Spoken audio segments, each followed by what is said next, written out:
Good morning, 3 past 6, Robert and Erin, 1017 FM, 710 KEEL. Way down, I sound like Elmer Fudd there. Way down the other end of the table. Erin has news up next. The big decision on the monument downtown could be made today. We'll talk more about that. A Shreveport man charged with a hate crime, and the governor chimes in on the release of inmates. We have Congressman Mike Johnson in the 7 o'clock hour. I believe tax reform is on the table in D.C. He'll also be talking about that Bossier school decision, too. And I got a new name. I'm trying to market this whole Confederate monument thing. I'm trying to put a positive spin on it like we had Geek Con. How's about ConMon 17? What do you think? I like that. Printing T-shirts, Fletcher and sports, traffic and weather all this hour. And it's right here on KEEL.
The power of information. KEEL News now. The Caddo Commission will likely vote today to remove the statue of a Confederate soldier outside of the courthouse. LSU Shreveport Associate Professor of Political Science Jeffrey Sato said last month the council preliminary voted to support the removal of the monument. The vote kind of indicated that when this formal vote of the ordinance to remove the monument would come about, it would succeed. Of course, we got to wait on the vote, but the indication is that they're going to vote to remove that monument. Caddo Commissioner Lyndon Johnson is for removal. You shouldn't have something that's there that offends people as they go into our courthouse. It should just be, when you go in, it should be an unbiased building. One of the big issues is the cost to move the monument. Shreveport man charged with a hate crime, Deron Henderson, arrested after he allegedly beat a contractor with a shovel. According to police, a contracting crew was working on Prentice Avenue when the incident happened. Houston allegedly began shouting racial slurs at the crew before he grabbed a shovel and beat one of the crew members. Houston is facing several charges, including second-degree battery and hate crimes. Parents arrested for allegedly trying to kill their child. Matt Parker has that.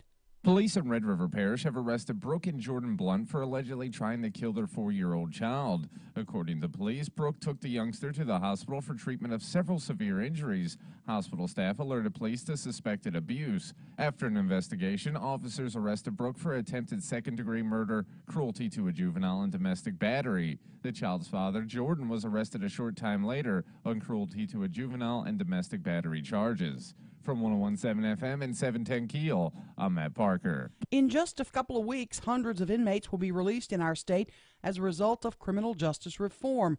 Caddo Sheriff Steve Prater voiced concern that violent criminals would be released early without proper rehab. But Governor John Bel Edwards says the sheriff didn't have the best info at hand. It's all modeled off of other southern conservative states who are years ahead of us in these reform efforts. And so we see the impact that they've had elsewhere. And so we basically took best practices. About 1,400 inmates from across the state are set to be released November 1st. 2 workers at the Caddo Courthouse had a scary afternoon when the scaffolding they were on collapsed. The men were pressure washing the courthouse at the time of the incident. First man fell about 40 feet before being caught by his safety harness. The second man grabbed onto some bars on the side of the building. The fire department responded to get both of them down safely. Luckily, no one was hurt. The FBI's Child Exploitation Task Force has made several arrests in our state in an effort to combat human trafficking. An investigation that started in New Orleans netted 4 arrests throughout the state. A 17-year-old girl who was sexually exploited in Shreveport was recovered during that investigation. She's been returned to her family. Melania Trump donating her inaugural ball gown to the First Lady's collection at the Smithsonian. The First Lady is handing over the vanilla silk off-the-shoulder gown during a ceremony tomorrow in Washington. I'm Erin McCarty on 101.7 FM and 710 KEEL.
Ten past 6, 101.7 FM, 710 KEEL, Thursday morning traffic. Here's Ruben. It is, once again, the best time of day to get where you're going because everything is all clear for your early morning drive to work or school. But look out later on this morning for some traffic delays on I-220 westbound near North Market due to construction. If you have anything to report to us, let us know at our Planet Fitness traffic hotline. That's 687-ROAD. Your AccuWeather.com forecast. Partly sunny, high 81 today. Patchy clouds and a low of 58 tonight. Turning more humid tomorrow. Some sun, high 81. With your AccuWeather.com forecast, I'm meteorologist Heather Zaire.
Good morning, 13 past 6 o'clock, 101.7 FM and 710 Keel. Robert J. Wright and Erin McCarty, who is mummifying herself as we speak. Is it cold in here to you? It's Yes. warm in here to me. No, you're crazy. It's cold. Ask Matt. Parky's under the weather. Matt is sneezing. He's got a hoodie on. If I have never in my life known a 30-year-old man who suffers as many constant maladies.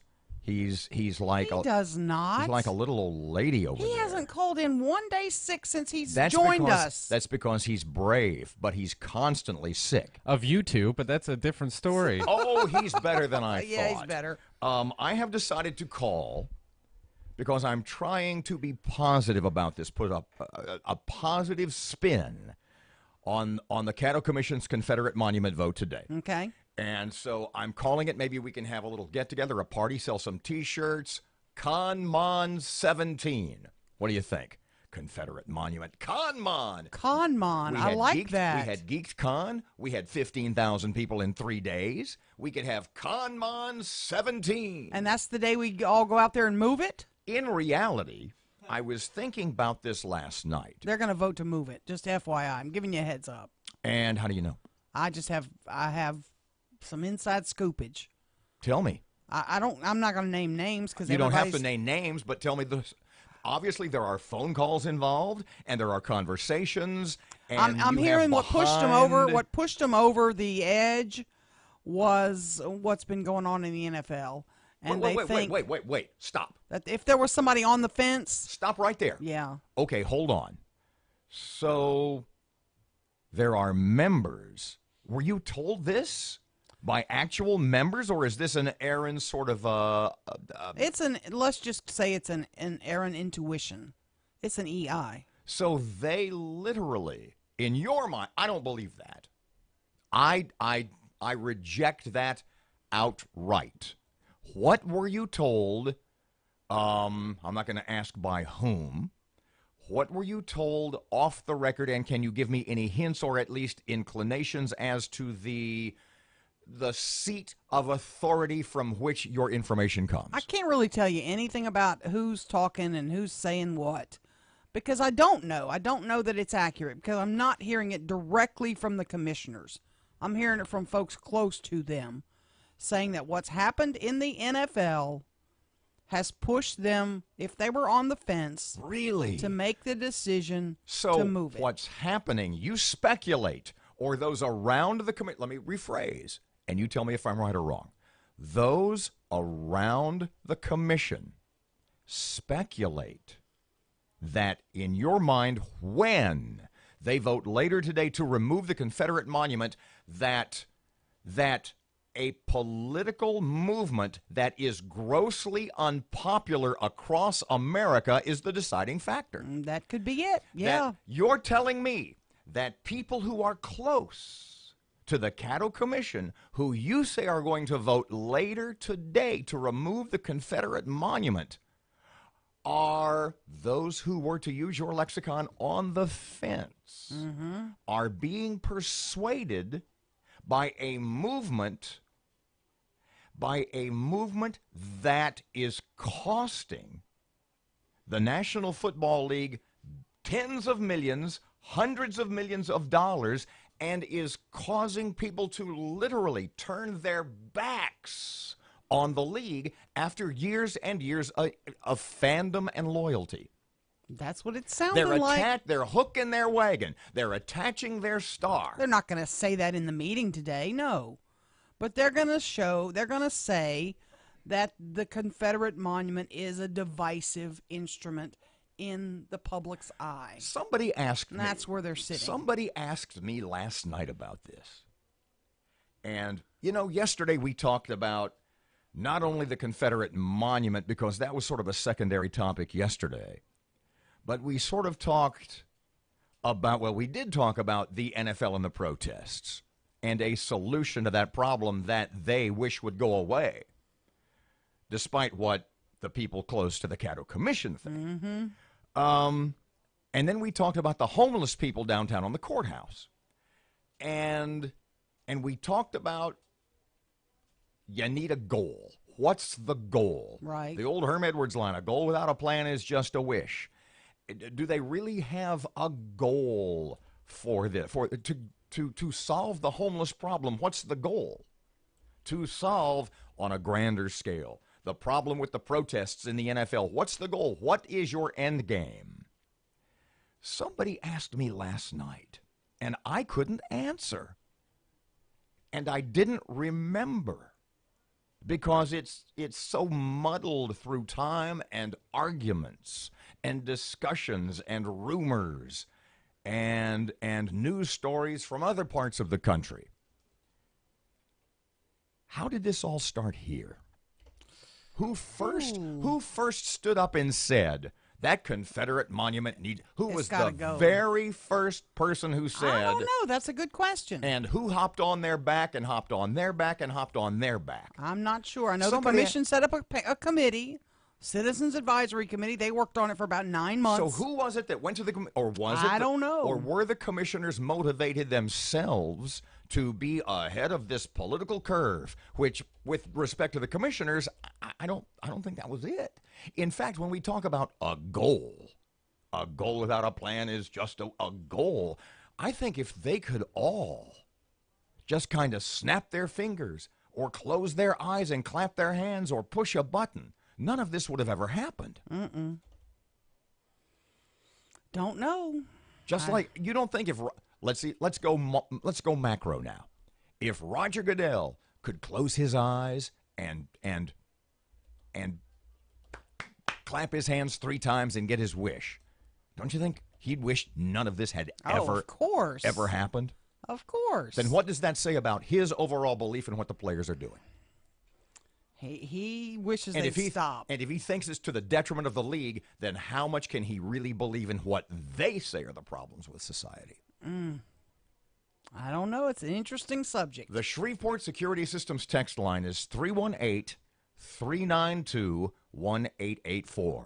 We wants to know, because I don't remember. Somebody asked me last night, how did all this, who was the first one that said, you know, we'll talk about this. We need to get rid of that. We need to pull that thing over. And as the morning rolls on, not only do we try to track down 1 or 2 commissioners, but we try to find out what is the option. Where is it going to go? Because there's people that would say Red River's not a bad spot down there next to the meth labs, or maybe the Norton Art Gallery. There's although is it any less offensive to the people who find it offensive? Is it any less offensive at the Norton? You know, some would say the Norton has a lot of historical things there. Putting another maybe. There's historical things at the courthouse. I mean, you can I argue this all day. 19 past 6 o'clock. Ooh, just changed. 20 past 6, 101.7 FM, 710 KEEL. Traffic update right now. Here's Fletch. It is, once again, the best time of day to get where you're going because everything is all clear for your early morning drive to work or school. But look out later on this morning for some traffic delays on I-220 westbound near North Market due to construction. If you have anything to report to us, let us know at our Planet Fitness traffic hotline. That's 687-ROAD. Your AccuWeather.com forecast. Partly sunny, high 81 today. Patchy clouds and a low of 58 tonight. Turning more humid tomorrow. Some sun, high 81. With your AccuWeather.com forecast, I'm meteorologist Heather Zayer.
Oh, confusion reigns supreme between these little ears. 6:23, time for sports. Here's Fletch on Keel. Good morning from the sports desk of 1130 The Tiger. This is Tim Fletcher. The New York Yankees solved Houston ace Dallas Keuchel en route to a 5-0 win in Game 5 of the American League Championship Series to take a 3-2 series lead. The Yankees' third straight win in the series pushes them to the brink of advancing to the first World Series for them since 2009. Greg Bird singled in Starlin Castro in the bottom of the second to break the seal against Keuchel. Aaron Judge continued his hot streak with an RBI double in the third. Gary Sanchez and Didi Gregorius added run-scoring singles in the fifth, and Sanchez's homer in the seventh off Brad Peacock finished the scoring. Masahiro Tanaka cruised through 7 innings of 3-hit ball to earn the win and exact revenge against Keuchel, who outdueled him in Game 1. The Cubs staved off elimination in the NLCS with a 3-2 win over the Dodgers. The defending World Series champs got a solid start from Jay Garrietta with a 2-inning effort from closer Wade Davis and 3 solo homers, 1 from Wilson Contreras and 2 from Javi Baez to force a Game 5 tonight in Wrigley. In their respective NBA season openers, the Pelicans were clipped by Memphis 103-91. The Mavericks were beaten by Atlanta 117-111. Louisiana Tech alum Paul Millsap and the Denver Nuggets were handled by Utah 106-96. Millsap had 19 points. And LSU's Ben Simmons made his debut after missing all of last year. He had 18 points for Philly in their 120-115 loss to the Wizards. From the sports desk of 1130 The Tiger, this is Tim Fletcher.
Twenty-six past 6, 101.7 FM, 710 Keel. Robert J. Wright and Erin McCarty.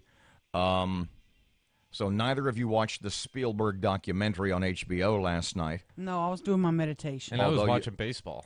Baseball was pretty good last night. We have said this about baseball before, and it to a great degree is true compared. Look, and I say this, and you look at me like I'm your grandfather. No, like I'm your great-grandfather. But it's absolutely true. When I was a kid growing up in the middle to late 50s, the 3 biggest sports were baseball, boxing, and horse racing. And I love all 3 of those. And that's because you're an old soul. and that's just not the case anymore. And Matt and I have made the point repeatedly that when it comes to baseball now, baseball is entering another golden age. We're in it. And there are so many amazing players that there are more great players in baseball right now than there may have been in the last, what would you say? Maybe ever. I mean, I was going to say half a century. Every team is loaded with quality players. There's not one team in Major League Baseball right now that doesn't have a superstar. And Matt and I say all the time, baseball is entering a golden age, and nobody cares. That it's not that nobody cares. It's just a localized, it's a regional game. They don't even put it on the main channels anymore. It's playoffs. Some of the best games. 2 giants duking it out. It's on like Fox Sports 1. I'm not arguing that at all. The thing is that that the Texas Rangers have a highly enthusiastic fan base in the Dallas-Fort Worth area. The New York Yankees are probably the most nationally known team. Oh, of course, yeah. Look, there's a reason that World Series ratings are so low. It's because it's not that people in Detroit don't love baseball. It's that if the Tigers aren't in the World Series, they don't love baseball. Mm-hmm. It's not that the people in Texas or Anaheim or Atlanta don't love their teams. They do. That's how they're able to pay these guys $20, $25, $30 million a year. Sure. Because they are so highly, the game is still incredibly popular in its specific market. Mm-hmm. But once you get to the postseason, that nobody in Detroit really cares about the Chicago Cubs. Right, exactly. Nobody in Atlanta, no real Braves. That's just how it is. Mm-hmm. And it's very much like hockey in that regard. Hockey is an incredibly popular sport in the market where the teams are. Right. That being the case, I'd rather watch baseball, rugby, anything other than NBA basketball. Back to that, are we? Mm-hmm. By the way, and we just touched on this yesterday, and I should make the deal to have him in, is that if we got into a little tiff yesterday, and the basic premise was, what I said was, and Matt just made a negative comment about the NBA, which I think is to a great degree warranted. And my question was, how can the NBA take a game with athletes that are so amazing, some of the greatest athletes on the planet, and make it boring? Yeah. That's not easy to do, No. but they've managed. Mm-hmm. But you said, in your opinion, but you say that because you're a soccer fan, that soccer players are the greatest, the best soccer players in the world, in your mind, are the greatest athletes on the planet. I'd say soccer, rugby, one of those guys.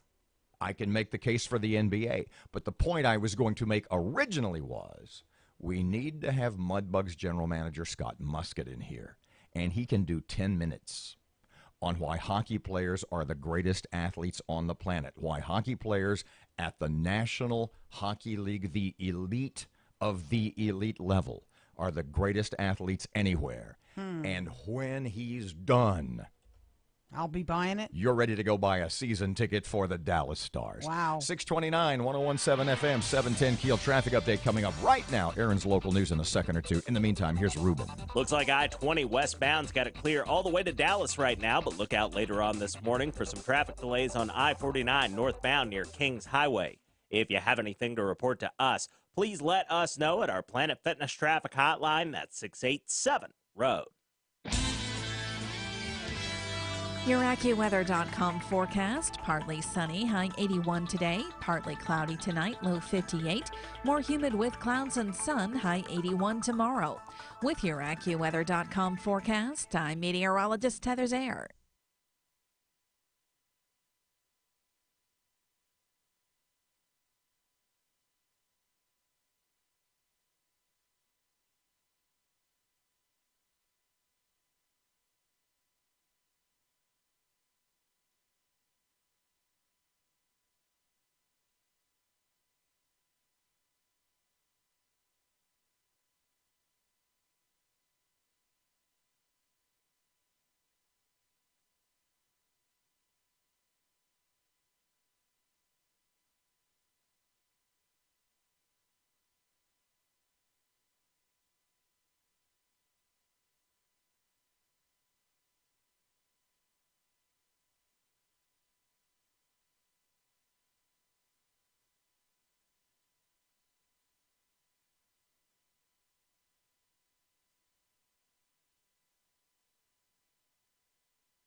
information.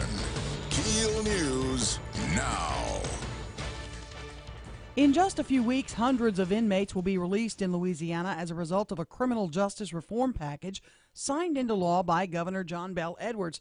Caddo Parish Sheriff Steve Prater voiced concern that violent criminals would be released early without proper rehab. Prater also said it was important to keep good prisoners incarcerated so they can pick up trash, wash cars, and cook for first responders.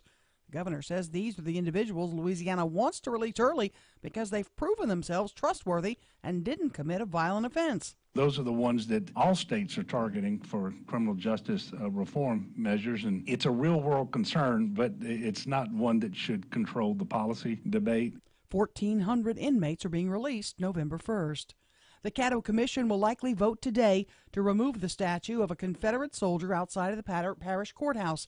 LSU Shreveport Associate Professor of Political Science Dr. Jeffrey Sato says the ownership issue could create problems if the commission votes to remove it. The UDC or somebody else might sue them, saying that they don't have ownership and therefore they can't move it. So if that's what happens, then this probably is not over. It's probably going to drag on for some time. Now, how much will it cost to remove? We don't know the cost yet. We will have to bring in someone who is specialized in moving monuments.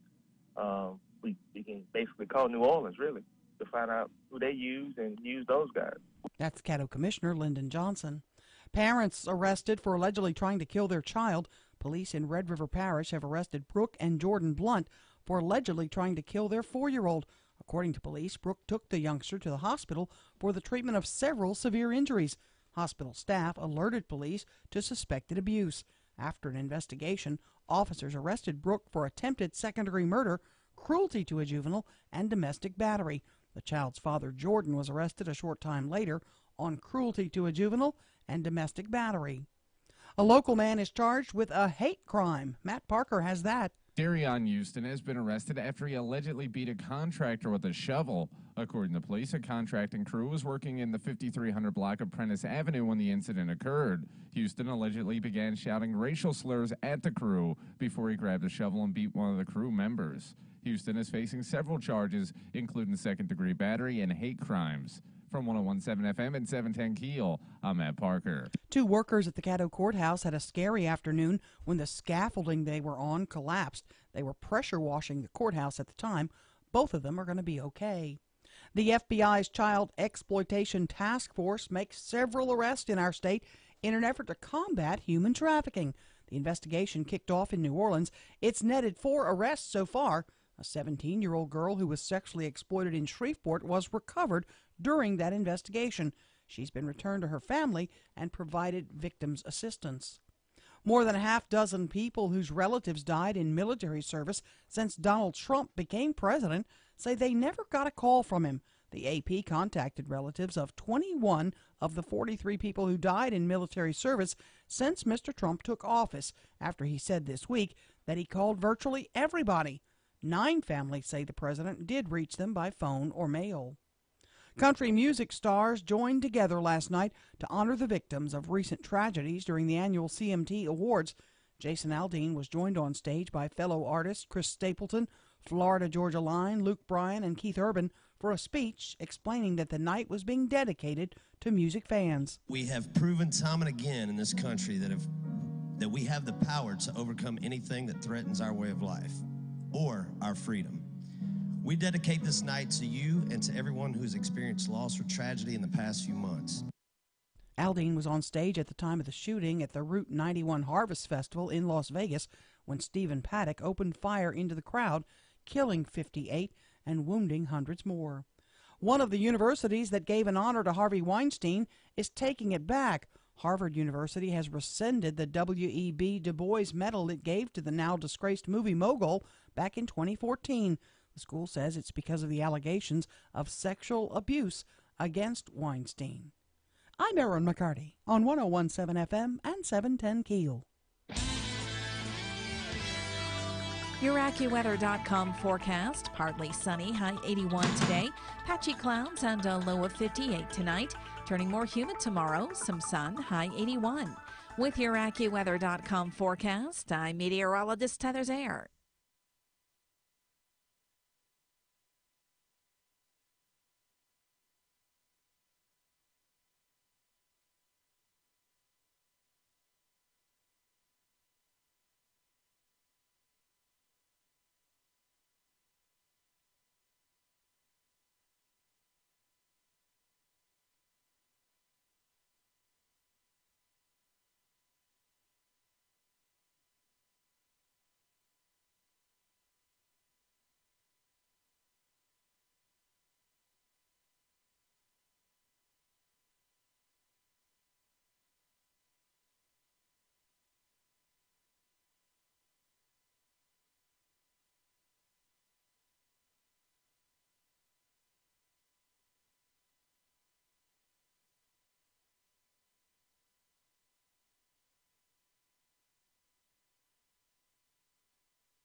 Good morning, 637. Robert and Erin, 1017 FM, 710 Keel, just after by 7 o'clock this morning.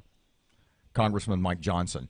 I texted you back last night, and I don't think you responded. I said phone or studio for Mr. Mike. He's on the phone. I was meditating when you called, and I turned my phone completely off. So she's not joking, by the way. I'm getting into this sleep. Sleep's a good thing. Well, it's really kind of cool. I love that you waited so long in life to figure this out.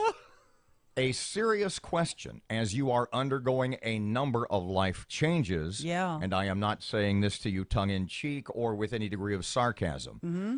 Leading up to this latest life change. Yeah. When you would sleep, what would be your average? What would be the average length of time? 3 hours. 3 hours. Seriously. Then I'd have to get up to potty. I'd have to get up because the TV woke me up or noise woke me up or something.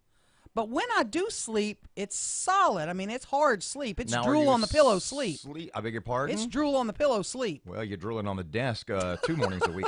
So I'm now in a meditation situation. But the point I'm making is now that you are attempting to change your life in any number of ways. By the way, I've lost 13 pounds since jump. How has that changed your not only time of sleep but type of sleep? The type of sleep is just incredible. It's deep, no noise. I have a black mask I wear on my eyes. Yeah. I fall into this. I listen to this meditation white program. Masks have fallen into disfavor. Oh, hush. Sorry. I listen to this meditation program that I love, and it puts me into this deep sleep. Now, last night was like 6 hours. And then I got up and I had to use the bathroom. That's what woke me. But that is unusual for you to and sleep. then I actually went back for 2 more hours. Mm-hmm. Turned back on my chick who talks so sexy to me. Previously, when you And I would went wake right up in the back. middle of the night, you would not be able to fall back asleep. I'd turn the TV would be on, so I'd go watch something I had on my DVR that recorded while I was sleeping. I'd go start watching that, and then my mind would start going, and then I would start thinking about what I had to do the next day. And once your mind starts going, you can't go back to sleep. Sound familiar, folks? I just now big life lesson. Note to self: go pee in the dark. Let me tell you something. That helps. The number of people that are listening to you right now, Mm-hmm. who for whatever reason wake up in the middle of the night and immediately their wheels start turning. You bet. They would give anything for a secret, a hint, anything in the world that they could lay right back down and go back to sleep in 2 or 3 minutes. Keep it all dark. That's my secret. 641, it's 1017 FM, 710 Keel. Monument stuff, but not the monument stuff you think is next. Right now, Ruben, traffic update.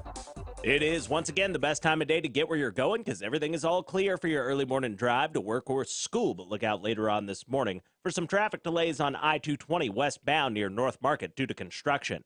If you have anything to report to us, let us know at our Planet Fitness traffic hotline. That's 687-ROAD. Your AccuWeather.com forecast. Partly sunny, high 81 today. Patchy clouds and a low of 58 tonight. Turning more humid tomorrow. Some sun, high 81. With your AccuWeather.com forecast, I'm meteorologist Heather Zayer.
One 1017 FM and 710 Keel. Did I slur that? Of course you did. A little home wrestling last night. I battled. could so take you. I battled myself to a draw. Squish you like a bug. 1017 FM, 710 Keel, Robert J. Wright and Erin McCarty. I had asked you in the midst of all this Confederate monument hubbub and the expanding, I said, in a big sense, this is about so much more than just a bunch of offensive monuments, because the Confederate monuments for the people who want them removed, i.e. the leftists, the cultural Marxists who hate America, that's the low-hanging fruit. That's the easy target. And already they moved on to the Andrew Jackson statue and Jackson Square in New Orleans. It's called Take 'em Down NOLA. That is Where is it going to stop? Well, it's interesting you mention that, because I had mentioned to you, in addition, the group is called Take 'em Down NOLA, and it is the Antifa-related New Orleans group. Okay. And they sort of got their way with Mitch Landrieu in New Orleans. And then they called for the after they got rid of it, after the city acceded to their pressure.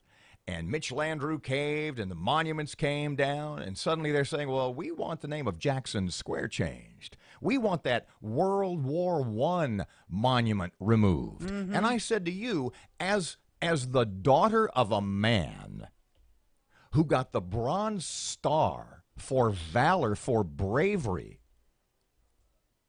during World War II at the Battle of Okinawa, at what point, if one of them said, if one of these groups, because the theory was, the logic was, at this New Orleans World War I monument, well, that's got to come down. That can't be restored. That needs to be destroyed and removed, because at the time, America was a segregated society. Well, you can say the same thing to a great, great degree about World War II. Sure. So if somebody said to you, a World War II monument needs to come down because America was unfair to minorities in the 1940s or 30s or following, because America was still a Jim Crow, a segregated society, and as a result, your father's valor, his bravery, his Bronze Star is just BS. Whew. Okay. We had the story. This is going to tie together, I promise. What do you speculate, Parky? Bladensburg, Maryland. That sounds about right. Sound about how you say it? Okay. Back in 1925, the American Legion erected a memorial in Bladensburg, Maryland, to honor the memory of 49 local men who perished in World War I. The 40-year-old memorial, 40-foot-tall memorial, became known as the Peace Cross. Okay. In 2014, the American Humanist Society Association, does that ring a bell? The American Humanist Association. Where have we heard that before recently? The groups targeting Bossier Parish schools include Center for Inquiry, Secular Student Alliance, American Atheists, Secular Coalition for America, and the American Humanist Association. In 2014, the American Humanist Association filed a lawsuit alleging the cross-shaped memorial is unconstitutional and demanded it be demolished. They alleged the cross carries an inherently religious message and creates the unmistakable appearance of honoring Christian servicemen. Yesterday, the Fourth Circuit Court of Appeals agreed and ruled the historic monument must be torn down. All because the Bladensburg Memorial is in the shape of a cross. The Fourth Circuit said the memorial excessively entangles the government and religion because the cross is the core symbol of Christianity and breaches the wall separating church and state. The American Legion and the city are expected to appeal to the Supreme Court. Unbelievable. Oh, guess what's next? What's that, kiddo? I got an email from Elio. What? Yeah, I'm excited. 649, 1017 FM, 710 Keel. Wait till I read this to you. You're being serious. I'm being serious. Just in the last few minutes. Oh, yeah. Traffic update right now. Here's Ruben. Keeping an eye right now on some slow-moving traffic on Uri Drive and East Kings Highway due to construction. And we have some traffic delays at the intersection of Shed Road and Swan Lake Road in Bossier City. If you have anything to report to us, please give us a call at our Planet Fitness traffic hotline. That's 687-ROAD.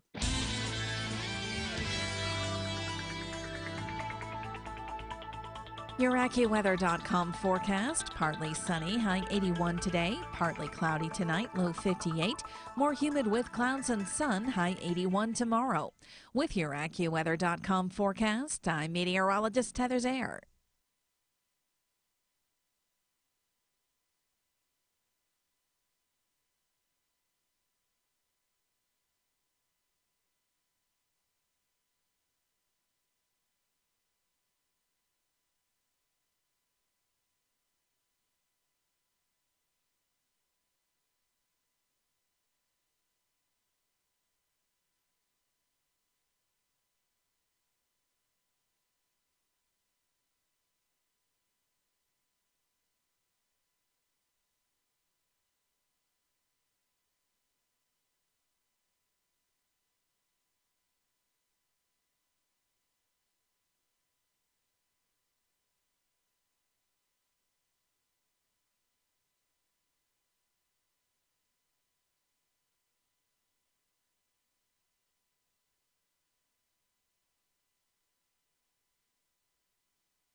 It is 8 before 7 o'clock, 101.7 FM and 710 Keel. Time for sports. Here's Timmy.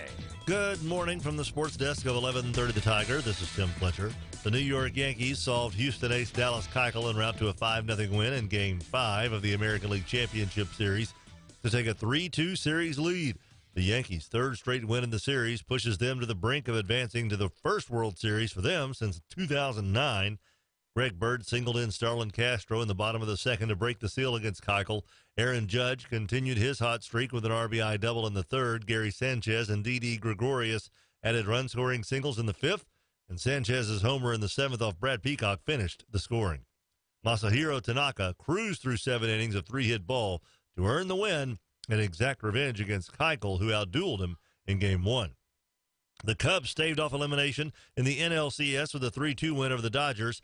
The defending World Series champs got a solid start from Jay Garrietta with a 2-inning effort from closer Wade Davis and 3 solo homers, 1 from Wilson Contreras and 2 from Javi Baez to force a Game 5 tonight in Wrigley. In their respective NBA season openers, the Pelicans were clipped by Memphis 103-91. The Mavericks were beaten by Atlanta 117-111. Louisiana Tech alum Paul Millsap and the Denver Nuggets were handled by Utah 106-96. Millsap had 19 points. And LSU's Ben Simmons made his debut after missing all of last year. He had 18 points for Philly in their 120-115 loss to the Wizards. From the sports desk of 1130 The Tiger, this is Tim Fletcher.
Was I on camera for that?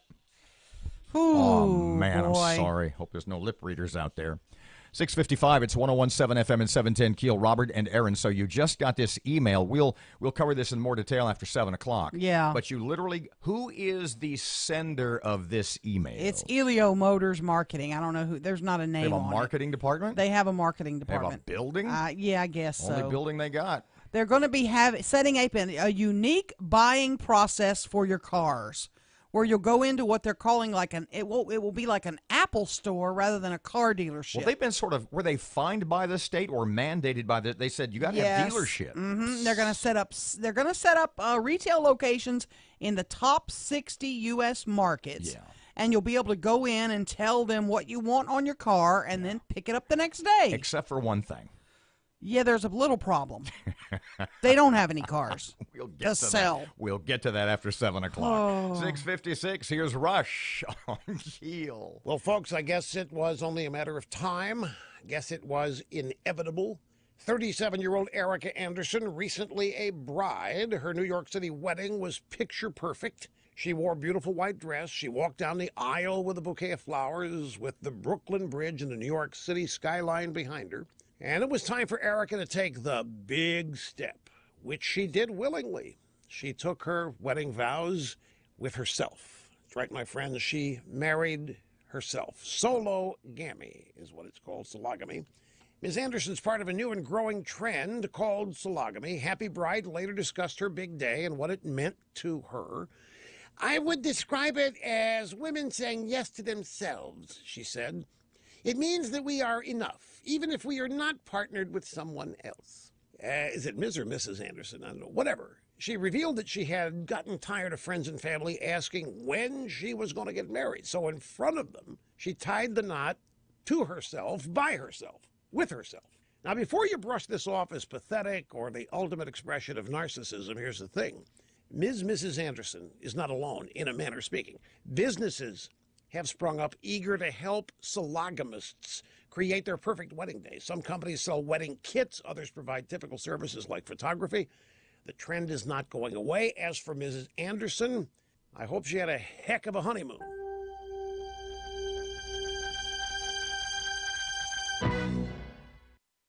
Say, folks, we should never take our freedom for granted or forget the brave men and women who protect our country. And that's why this Veterans Day, my friends at Mahindra are holding their 4th annual Military Salute giveaway. The winner will receive a Mahindra utility vehicle. That's right, a brand new camo Mahindra XTV 750S flex hauler. Now, the last winner, Sergeant Tom Simmerd, is loving his Mahindra XTV, and you could be next. To nominate someone who is active duty or a veteran of the U.S. military and get official rules, just visit rushlimbaugh.com. Look for the Mahindra Military Salute giveaway. Thanks to Mahindra, the makers of the toughest utility vehicles on earth, and God bless all of you who protect our freedom. Take advantage of rock-bottom prices and test drive a Mahindra today at Kelly Tractor and Equipment in Longview, or visit kellytractor.net. That's kellytractor.net. Keeping an eye right now on a spot of slow-moving traffic on East Bergkun's Industrial Loop near Wallace Lake Road. And we have some traffic delays on North Market near North Hearn Avenue.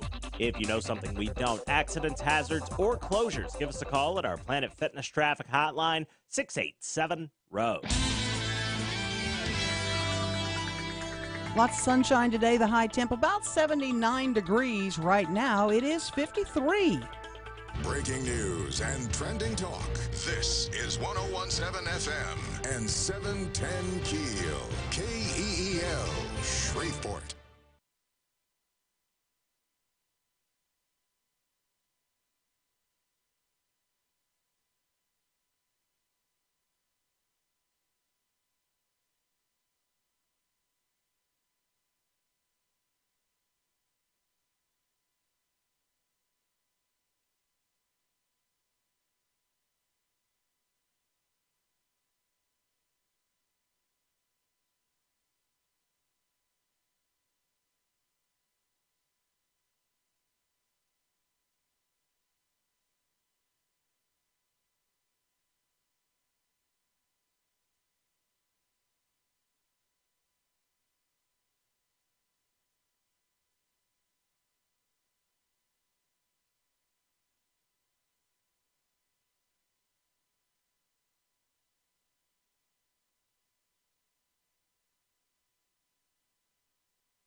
Good morning, 703. Robert and Erin, 1017 FM, 710 Keel. Miss Erin down there.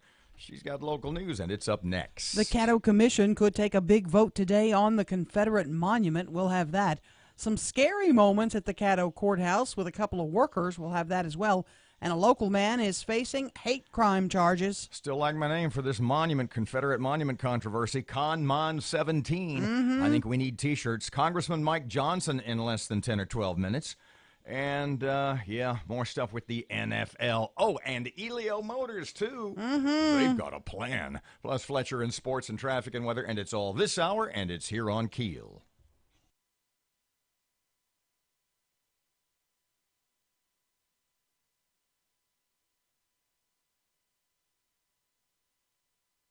We're still cooking in a pot still, working with our dogs by our sides, having fun and tasting batches, and I'm still wearing the same hat.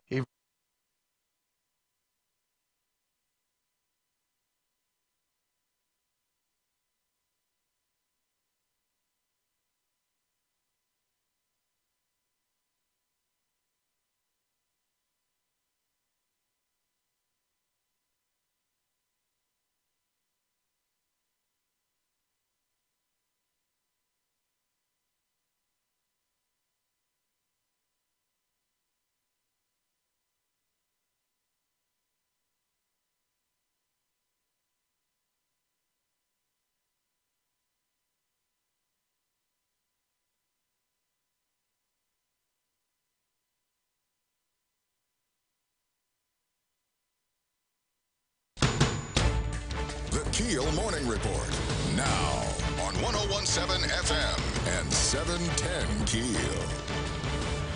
The Caddo Commission set to vote today on the future of the Confederate monument soldier outside the parish courthouse. LSU Shreveport Associate Professor of Political Science Dr. Jeffrey Sato says the monument was placed on the location of the last capital of the Confederacy.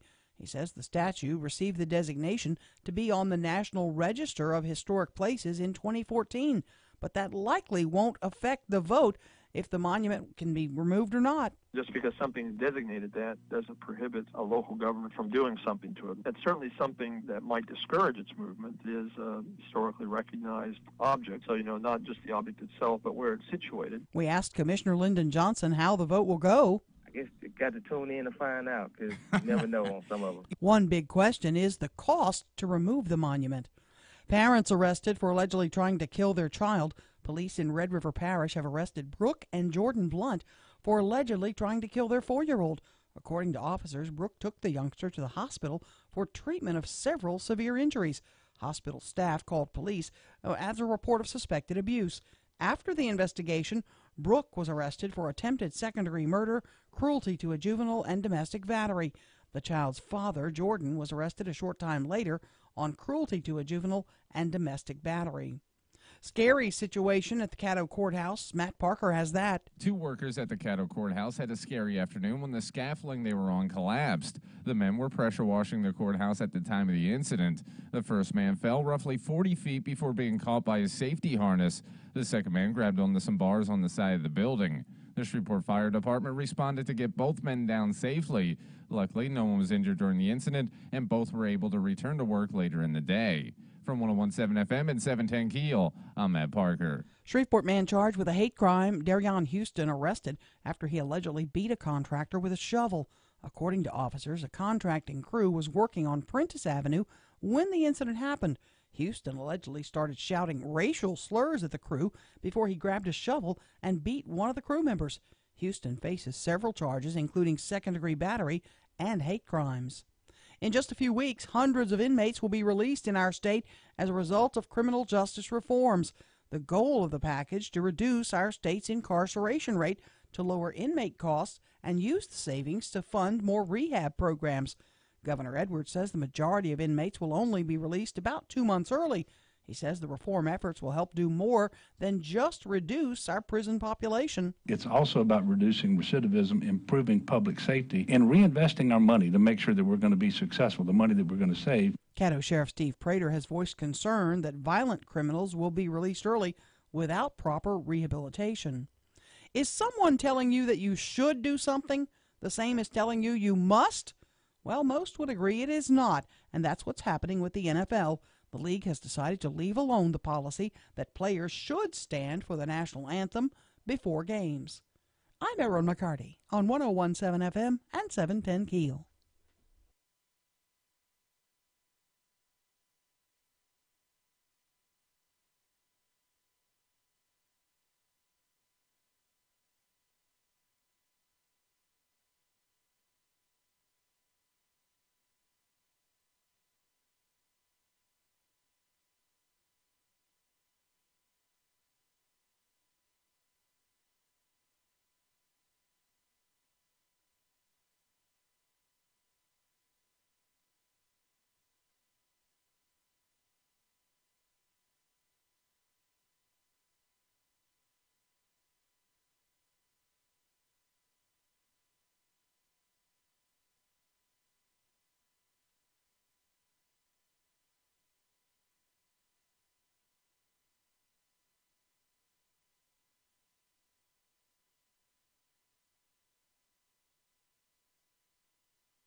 Nine past 7 o'clock, 101.7 FM, 710 KEEL. We'll show them the new logo later. Traffic update. Here's Ruben. Keeping an eye right now on a spot of slow-moving traffic on East Bergkun's Industrial Loop near Wallace Lake Road. And we have some traffic delays on North Market near North Hearn Avenue. If you know something we don't, accidents, hazards, or closures, give us a call at our Planet Fitness Traffic Hotline, 687-ROAD. Your AccuWeather.com forecast. Partly sunny, high 81 today. Partly cloudy tonight, low 58. More humid with clouds and sun, high 81 tomorrow. With your AccuWeather.com forecast, I'm meteorologist Heather Zaire.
When it comes to donuts, you've got a lot of choices. There's a donut shop on just about every corner. But then there's Southern Made Donuts.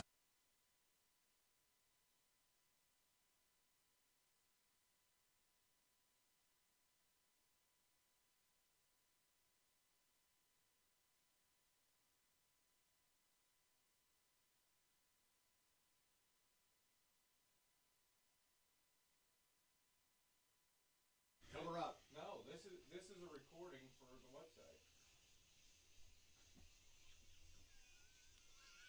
I'm going to get clipped in. Put the camera on, and then we'll come back.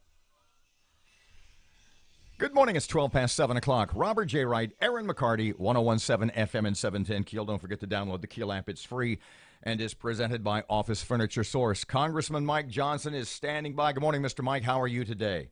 Hey, Robert. Great to hear from you. My pleasure, as always. Let's start with the, I guess, more and more, not rumors, not whispers, but the potential of actual tax reform on a federal level. I'm sure we both think that's a great idea, but I'm thinking back to health care and just everything else that the Rhino Republicans have messed up. Is there really a chance of this happening? There absolutely is, because even the rhinos in Congress realize that if we don't get this done, there'll be a reckoning in the next election cycle. This was a main primary campaign promise of the president when he ran, and all of us. Because, look, the tax code hasn't been reformed for 31 years. I was in the 8th grade at Caddo Middle Magnet the last time we got tax reform done. It's been a long, long time. And right now, the tax code is so voluminous, it is so complicated, it's so complex. I've been saying for the last several weeks, by frame of reference, the tax code right now is 60 times longer than the Bible. Okay, just to so people can imagine that. Oh, and by the way, it contains none of the good news, right? It's 73,965 pages long, and that is not fair to the American people. Our taxes are too high. The code is too complicated. So the goal here is to make it simpler and more fair across the board and less complex, so that more Americans can have bigger paychecks. We're going to have massive cuts. I think it's really going to happen. 3 tax brackets, is that the one you think is going to get through? I think that's a big component of it. Right now we have 7, and we're going to try to consolidate that into 3. And it'll be a 12%, 25%, and 35%. So the highest maximum tax rate will be 35%. And that means the rich are going to be getting tax breaks, Mike. Well, it means all Americans are, and it really is unfair, Erin, for the liberal, Democrat wing of that party to go out and say, oh, this is to help the rich. This is an idea to help everybody. For too long in this country, the federal and state level, we've had an agenda for the rich and an agenda for the poor. Right now, we're talking about an agenda, once again, for the working and middle class. This will help everybody, and that's the exciting thing about it. And a lot of that is generated from the idea that we're going to cut corporate tax rates. And they say, oh, it's unfair. Why would you do that? Well, because we have the highest corporate tax rates in the industrialized world. We're over 35%. And small businesses are paying through the nose. That's the backbone of the American economy. If we cut that from 35% down to 20%, which is what we're planning to do, that will be a game changer. I mean, it will help everybody. There'll be more jobs, more opportunity, and more economic mobility for more people, and that's what's going to set the economy on fire. Mr. Mike, I hate to be negative Nelly once again, or negative Bobby in this case, but I saw a headline a couple of days ago, and literally the headline was, "The United States Senate, where the Trump agenda goes to die." Convince me that the great ideas being put forth by the president and that make it through the House of Representatives, i.e. you, but then get to the Senate and just kind of run out of gas. Is that going to happen again? Let me tell you why that's not going to happen this time. And I think that the headline and that characterization is right thus far. I mean, we have been, the House of Representatives on our side has been the most productive in a modern era. You can go back 5 presidential administrations and compare the product, and we've produced more and done more. We passed over 340 substantive pieces of reform legislation, the vast majority of which are still sitting over in the Senate. So there's clearly a logjam there, and there's a real problem. But this is why I think tax reform is going to be different than some of the other issues, because everybody over there recognizes how important this is, at least within the Republican conference. I hope it's a bipartisan measure, but I do believe that we'll get at least 50 votes for the Republican side to get this done, and all we need is 50 plus 1. Because if there's a tie, of course, the vice president can break it. So I just see John McCain, and I see Susan Collins, and I see Murkowski. I see all of them doing it again. Those other diddlies. Am I just focusing too much on bad news? Well, no. We're jaded, and there's good reason to be. But I do believe. I mean, McCain came out yesterday, I think it was, the day before, and telegraphed that he is going to be on board. The devil's in the details, but he likes the framework. I think Murkowski is the same way. Susan Collins. Look, they have hardworking taxpayers in their districts as well, in their states. They have lots of middle class, working class Americans. They can look at this and realize it's going to help those folks. And when you do that, it makes all boats rise. So I think at the end of the day, there might be murmuring about it. They may not love it, but I think they'll ultimately have to vote yes, and that's what's good. It's going to be good for the country. How soon could it go into effect? I heard it was going to be retroactive. And how much does it mean for the Roberts and I, the middle-income folks? How much more money does it really mean for me? That's a good question. So the speaker, Paul Ryan, said at a news conference last week that our goal is for everyone to wake up on January 1st, 2018 with a brand new tax code. a dramatically simplified tax system in this country. And as we said, it's long overdue. It can't be retroactive. If we were working on that all this year. Many of us were committed to try to make it retroactive for this calendar year, but we had a drop dead date of early August to get that done, and it clearly didn't happen. So we can make it enacted going forward, and hopefully that's the first day of next year. To get that done, we've got to have a vote by late November or early to mid-December. The Speaker came out a couple of days ago and said, we'll stay till Christmas if necessary. That's the ultimate threat for some of these lawmakers, so I'm glad he said it. But I think we're going to get it done. And what it will mean for all of us is real tax relief. I mean, one thing is just the simplification aspect. You'll be able to about 90 to 99.5% of the American people will be able to fill out their annual tax return on a postcard. Literally, it'll be that simple. Woo! Raise a roof. Yeah, that's right. And look, you're talking about when you small businesses are the backbone of America, right? And when you lower the taxes on small business owners, I know because I talk to them every day throughout our district. That will increase take-home pay for more people. Not only are your individual tax rates going to drop, but your paychecks will get larger as well because employers are going to be able to incentivize hard work again, and they'll be able to reinvest in their businesses, expand, open up new operations, create more jobs. It's going to help everybody across the board, and every single one of us are going to see the real effects of that. Mr. Mike, huge favor. Can you hang on with us for another segment? I want to start with this when we get back. 6 of the biggest separation of church and state groups in America have all taken aim at Bossier Parish schools. And Bossier schools are bowing up. If you could hang on and comment about this because this is right in your wheelhouse, can you stay with us? Yeah, no problem. Glad to. 19 past 7 o'clock, 101.7 FM, 710 KEEL traffic update coming up right now. Here's Ruben. Keeping an eye right now on a spot of slow-moving traffic on East Bertoon's Industrial Loop near Wallace Lake Road. And we have some traffic delays on North Market near North Hearn Avenue. If you know something we don't, accidents, hazards, or closures, give us a call at our Planet Fitness traffic hotline, 687-ROAD. Your AccuWeather.com forecast. Partly sunny, high 81 today. Patchy clouds and a low of 58 tonight. Turning more humid tomorrow. Some sun, high 81. With your AccuWeather.com forecast, I'm meteorologist Heather Zayer.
22 past 7 o'clock, 1017 FM, 710 Keel. Robert and Erin back for another segment. Congressman Mike Johnson. The Bossier School Board gets a letter from several organizations, anti-religion groups. The ACLU may chime in, saying that their policy requiring students to stand for the national anthem is illegal and unconstitutional. Gave them like 5 days to change the policy. School board bows up and says, nah, not going to happen. Legal fight on the way, Mike? I know you've done a lot of legal work on this area. Well, I have, and, you know, in my previous practice, I did religious liberty litigation, and these same groups been picking on the Bossier schools for a long time. I've represented them several times over the years, and we've never lost a case in Bossier because they follow the law. They respect the rights of all students. At the same time, they're not going to bend over and bow to the whims of these atheist, radical, secularist groups, and that's who's picking on them once again. Look, these groups are on a search and destroy mission for all things religious and now, by extension, all things patriotic. And they pick on Bossier because they know it's a very conservative area of the country, and the people there are all those things. They are patriotic, and they deeply revere our religious heritage in this country. So, you know, the board is I think doing the right thing. They're going to make a statement that they certainly respect the dignity of all students and their fundamental freedoms. At the same time, we don't have to sacrifice who we are as Americans. And there's a compromise and a middle ground to find there, and I believe we can find it in Bossier. There's a confusion about that the cases that were cited by these groups pertain to classroom activities and not extracurricular activities like the football games. What's the distinction there? Is there a definition by the Supreme Court on, you know, distinguishing those two?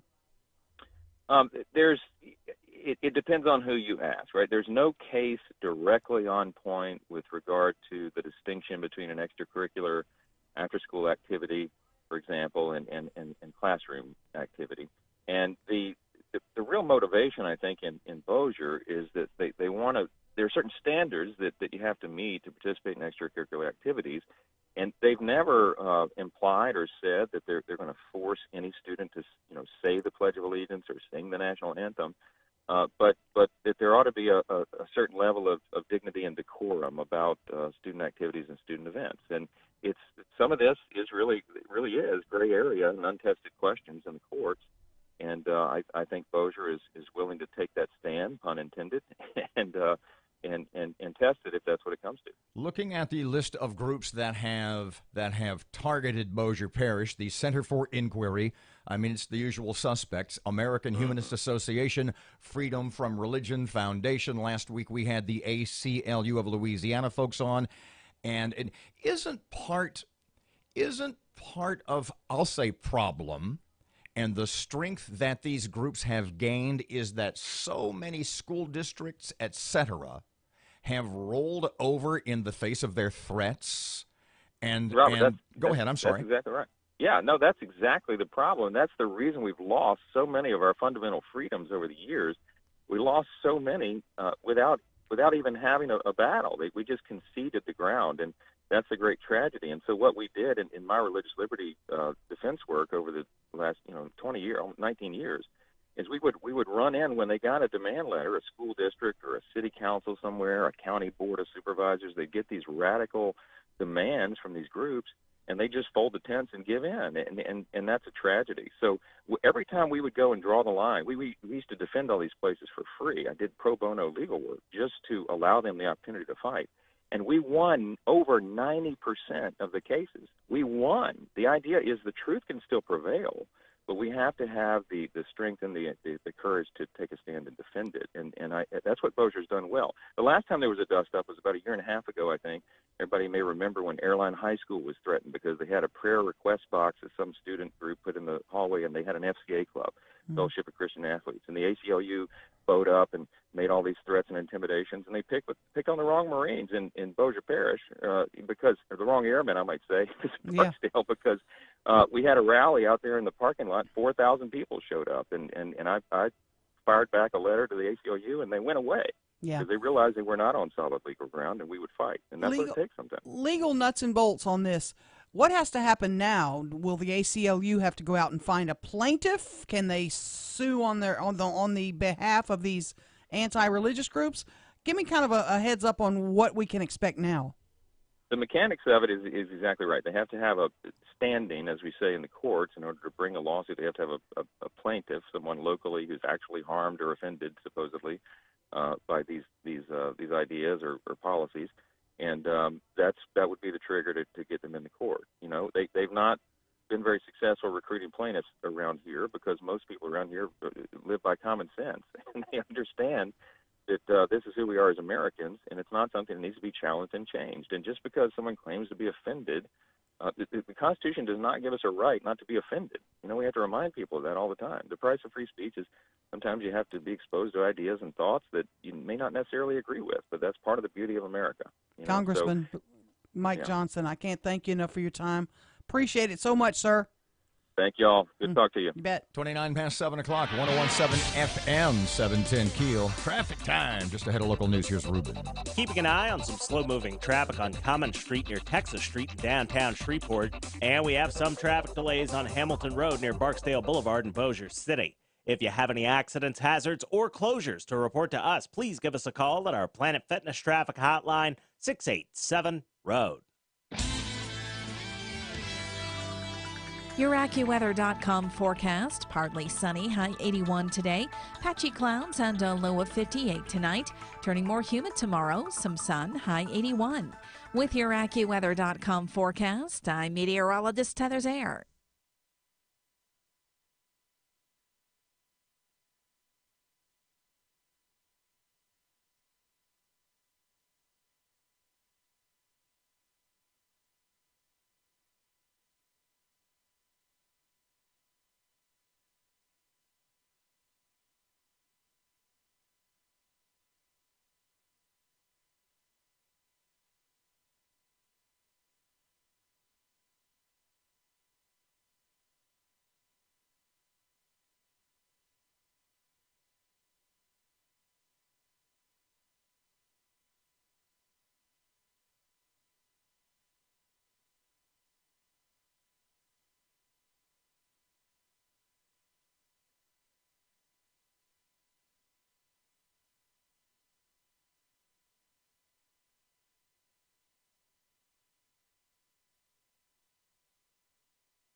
The power of information. KEEL News now. In just a few weeks, hundreds of inmates will be released in Louisiana as a result of a criminal justice reform package signed into law by Governor John Bel Edwards. Caddo Parish Sheriff Steve Prater voiced concern that violent criminals would be released early without proper rehab. Prater also said it was important to keep good prisoners incarcerated so they can pick up trash, wash cars, and cook for first responders. The governor says these are the individuals Louisiana wants to release early because they've proven themselves trustworthy and didn't commit a violent offense. Those are the ones that all states are targeting for criminal justice reform measures, and it's a real-world concern, but it's not one that should control the policy debate. 1,400 inmates are being released November 1st. The Caddo Commission will likely vote today to remove the statue of a Confederate soldier outside of the parish courthouse. LSU Shreveport Associate Professor of Political Science Dr. Jeffrey Sato says the ownership issue could create problems if the commission votes to remove it. The UDC or somebody else might sue them, saying that they don't have ownership and therefore they can't move it. So if that's what happens, then this probably is not over. It's probably going to drag on for some time. Now, how much will it cost to remove? We don't know the cost yet. We will have to bring in someone who is specialized in moving monuments. We can basically call New Orleans, really, to find out who they use and use those guys. That's Caddo Commissioner Lyndon Johnson. Parents arrested for allegedly trying to kill their child. Police in Red River Parish have arrested Brooke and Jordan Blunt for allegedly trying to kill their 4-year-old. According to police, Brooke took the youngster to the hospital for the treatment of several severe injuries. Hospital staff alerted police to suspected abuse. After an investigation, officers arrested Brooke for attempted second-degree murder, cruelty to a juvenile, and domestic battery. The child's father, Jordan, was arrested a short time later. on cruelty to a juvenile and domestic battery. A local man is charged with a hate crime. Matt Parker has that. Darion Houston has been arrested after he allegedly beat a contractor with a shovel. According to police, a contracting crew was working in the 5300 block of Prentice Avenue when the incident occurred. Houston allegedly began shouting racial slurs at the crew before he grabbed a shovel and beat one of the crew members. Houston is facing several charges, including second-degree battery and hate crimes. From 101.7 FM and 710 KEEL, I'm Matt Parker. 2 workers at the Caddo Courthouse had a scary afternoon when the scaffolding they were on collapsed. They were pressure washing the courthouse at the time. Both of them are going to be okay. The FBI's Child Exploitation Task Force makes several arrests in our state in an effort to combat human trafficking. The investigation kicked off in New Orleans. It's netted 4 arrests so far. A 17-year-old girl who was sexually exploited in Shreveport was recovered during that investigation. She's been returned to her family and provided victims assistance. More than a half dozen people whose relatives died in military service since Donald Trump became president say they never got a call from him. The AP contacted relatives of 21 of the 43 people who died in military service since Mr. Trump took office, after he said this week that he called virtually everybody. 9 families say the president did reach them by phone or mail. Country music stars joined together last night to honor the victims of recent tragedies during the annual CMT Awards. Jason Aldean was joined on stage by fellow artists Chris Stapleton, Florida Georgia Line, Luke Bryan, and Keith Urban for a speech explaining that the night was being dedicated to music fans. We have proven time and again in this country that we have the power to overcome anything that threatens our way of life or our freedom.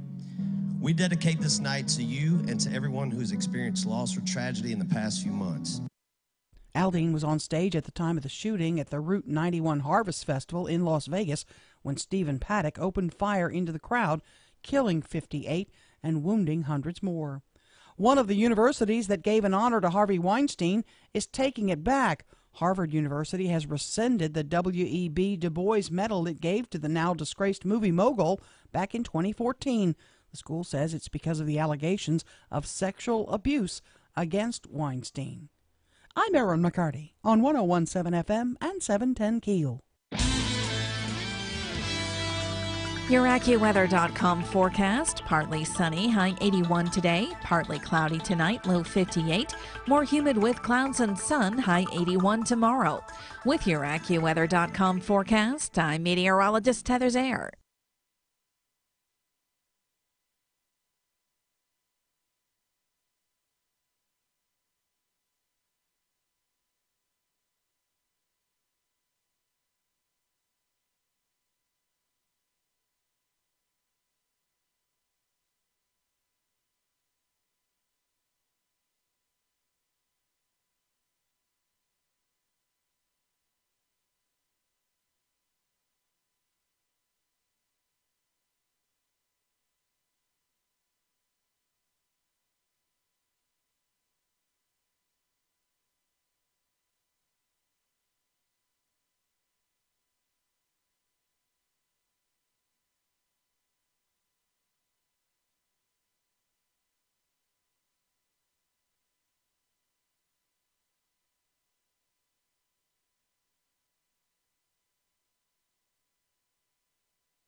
Good morning, 737. It's 101.7 FM and 710 KEEL. Robert and Erin. Caddo Commissioner Mike Middleton in just a couple of seconds. They're going to vote later today on removing the Conmon 17, the Confederate monument. Lots of questions on that, boy. Later this hour or maybe early in the next, Have you heard the term aquamation? Aquamation? Now, No. it sounds like something that you'd see in the movie, through the miracle of aquamation. Mm-hmm. That's not. Parky, do you have any idea what is aquamation? I do not. Have you heard the term? No. Just off the top of your head, aquamation. What other word pops into your head that sounds kind of like aquamation? You can figure it out, maybe. Automatic water. No. Something to do with water. Yeah, kinda. Okay. Mation. I'm giving you a hint. Mation. Aquamation. No, I don't know. Well, what other word has mation in it? Automation. No. Complication. No. Revelation. Creation. Cremation. Aquamation. Oh, no.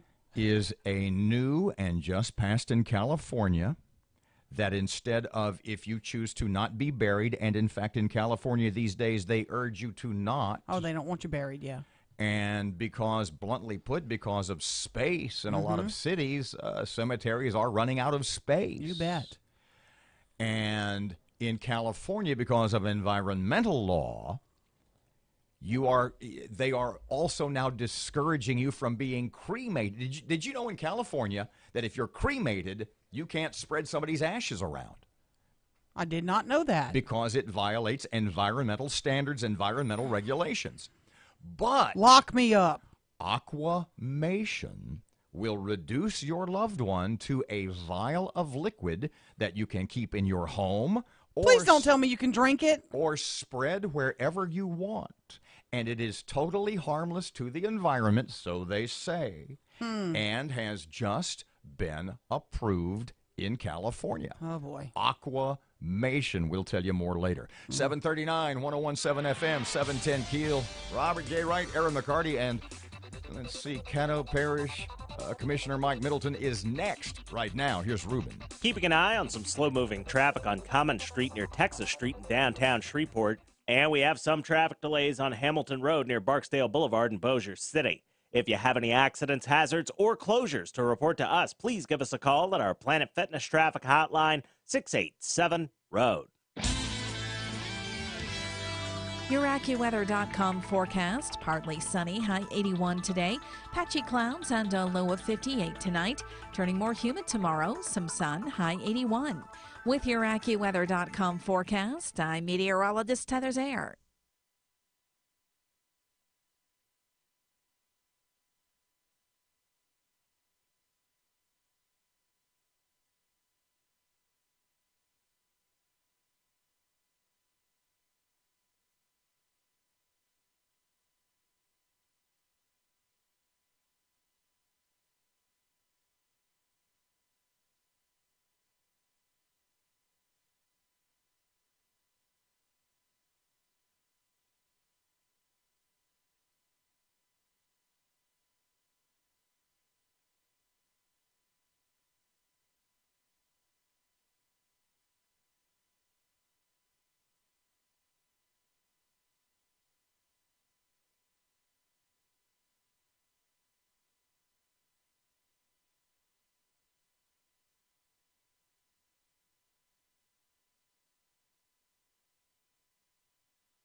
Good morning, 742. Robert J. Wright and Erin McCarty, 101.7 FM. Sometimes I forget. There's a lot going on up here. You bet. 101.7 FM at 710 KEEL. The KEEL app's a free download. It sounds awesome, and it's from Office Furniture Source. Cattle Commissioner Mike Middleton is joining us. Hey, Mr. Mike, how are you today?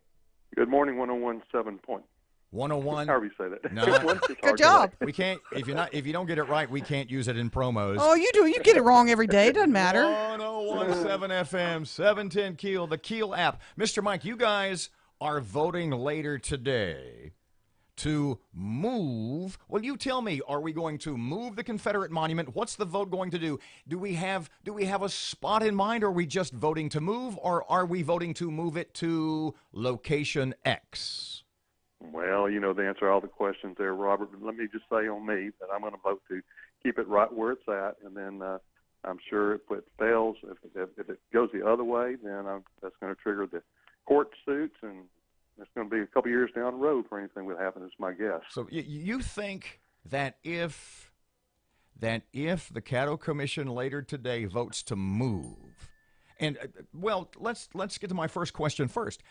If they vote to move, which a lot of people, a lot of experts, a lot of analysts around the area think they actually will, does the Caddo Commission right now have a spot in mind to move it to, or are we just voting to move today? Well, we don't have a spot in mind. That'd be up to the UDC folks. However, as we know that I've spoken personally with Mr. Lewis Norton, and he said he would accept it out there with certain stipulations. One thing is that he doesn't pay the transportation costs, so somebody would have to take care of that. So I would speculate that's where it would probably go if whenever it has to be moved, if it has to be moved. Folks are saying that the vote today is going to be to remove it. Are you hearing that? I know you're kind of an insider and kind of an insider. Yeah, I mean, folks that were on the fence are now saying we probably ought to do this. Yeah, I think it's going to be voted to remove it today, but it will not be with my vote. It'd be my dissenting vote on that. And the cost to move it, Mike, we've heard $1 million. We've heard lots of different figures. Do we know anything yet on that? No. I mean, no one. That's again, you don't get bids on something like that until it's time. I mean, I doubt if anybody locally could even do it. You don't call two guys and move and ask them to do it. Let me rephrase Erin's question. Or is today's vote, for all intents and purposes, symbolic? Yeah, I'd put it that way. It's symbolic, yeah. I think that's a good way of putting it, Robert. And then that's just going to trigger everything else to do whatever, And it's so much, who actually owns the dirt underneath it. That's going to have to be decided by a court. And I'd rather prefer it, again, I don't like these things being determined by local judges. Something like that needs to be by an adjunct judge from South Louisiana, has no skin in the game, who's part of their budget is not being decided by the Caddo Parish Commission, and they'd bring somebody else up here, even if it's out of state, let them come and decide it. But that's what kind of rubs me on these things like CPERS and all these other things. They go to the local judges, and the commission funds a lot of their stuff. They want a new desk or something that comes out of the commission budget. That's just not right. The legal fight over the ownership will be the next step. You're not going to just go in and move the statue, correct? I mean, someone's going to probably file suit saying we want to keep it there because you guys don't even own it. Right. Yeah, that'd be the right thing to do. Daughters, the Confederacy would file that suit, and as it was pointed out, that our attorney staff would be the ones taking the parish stand on it. We would not contract with another attorney to come in and do it. So that's the plan at this point. Mr. Mike, do me a favor, because you said a couple of times that you will vote later today that the monument remain. Explain why you think it should remain. Well, let's go with one thing. I've been contacted by at least 50 citizens through whatever means, and about 96% of them, I'm keeping score of it, 96% of those, and I'm talking about the ones that live within District 8, my district, say, hey, I want that thing to stay right where it is. Y'all move on to something else that you're supposed to be doing in government. I said, okay, thank you so much. Now, I've had a lot of people from other areas, too, contact me and say, hey, we want to leave that thing right there. We've had a few, just a very few now, that call and tell me that thing should be removed. So I'm also voting their conscience, too. But, another thing is they're going to get up there and say, well, my constituents want this. You can't tell what your constituents want. You need to put it on a ballot. Let all your constituents come in. That's the balloting process that we have, the voting process. If you want to do it right, if you really want to see what the citizens want, you put it on the ballot. And we can put that on a ballot and another, on the same ballot the federal election's on or something. It probably costs like $20,000 or something like that to put it on there. I think that's where it needs to go. We have had African-American commissioners in this room with us say basically exactly what you just said. in about 30 seconds, if you can, what do you think has swayed, if those are the votes that have been swayed in the vote later today, what do you think has swayed them in the last, say, 6 to 8 weeks? Well, to sway them what? I don't know how many of them have actually changed their mind. I mean, I think the minds have been made up for those 6 to 8 weeks, and I think it's just been a process that's gone through. There's just one or two that's on the fence, and I'm not sure which way they're going to go. And I don't want to name names, but again, as LB said, just have to tune in and see how it goes today. Mike Middleton, Caddo Parish Commissioner, looking forward to seeing how it goes. Thanks for your time. Same here. Not as good an interview as Mike Johnson, but I appreciate y'all calling. You were great. 749, 1017 FM, 710 Keel. You're waving your phone. We are going to be joined by Caddo Commissioner Lyndon Johnson in the 8 o'clock hour. We'll hear kind of the other side of the fence, if you will. Right now, traffic update coming up right now. Here's Ruben. Keeping an eye on some slow-moving traffic on Common Street near Texas Street in downtown Shreveport. And we have some traffic delays on Hamilton Road near Barksdale Boulevard in Bossier City. If you have any accidents, hazards, or closures to report to us, please give us a call at our Planet Fitness Traffic Hotline, 687-ROAD.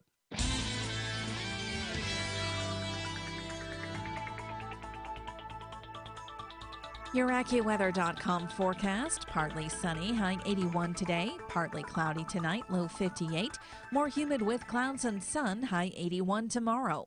With your AccuWeather.com forecast, I'm meteorologist Heather Zaire.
It is 7:52, 1017 FM, 710 Keel. Time for sports. Here's Timmy. Good morning from the sports desk of 1130 The Tiger. This is Tim Fletcher. The New York Yankees solved Houston ace Dallas Keuchel en route to a 5-0 win in Game 5 of the American League Championship Series to take a 3-2 series lead. The Yankees' third straight win in the series pushes them to the brink of advancing to the first World Series for them since 2009. Greg Bird singled in Starlin Castro in the bottom of the second to break the seal against Keuchel. Aaron Judge continued his hot streak with an RBI double in the third. Gary Sanchez and Didi Gregorius added run-scoring singles in the fifth, and Sanchez's homer in the seventh off Brad Peacock finished the scoring. Masahiro Tanaka cruised through 7 innings of 3-hit ball to earn the win and exact revenge against Keuchel, who outdueled him in Game 1. The Cubs staved off elimination in the NLCS with a 3-2 win over the Dodgers. The defending World Series champs got a solid start from Jake Arrieta with a 2-inning effort from closer Wade Davis and 3 solo homers, 1 from Wilson Contreras and 2 from Javi Baez to force a Game 5 tonight in Wrigley. In their respective NBA season openers, the Pelicans were clipped by Memphis 103-91. The Mavericks were beaten by Atlanta 117-111.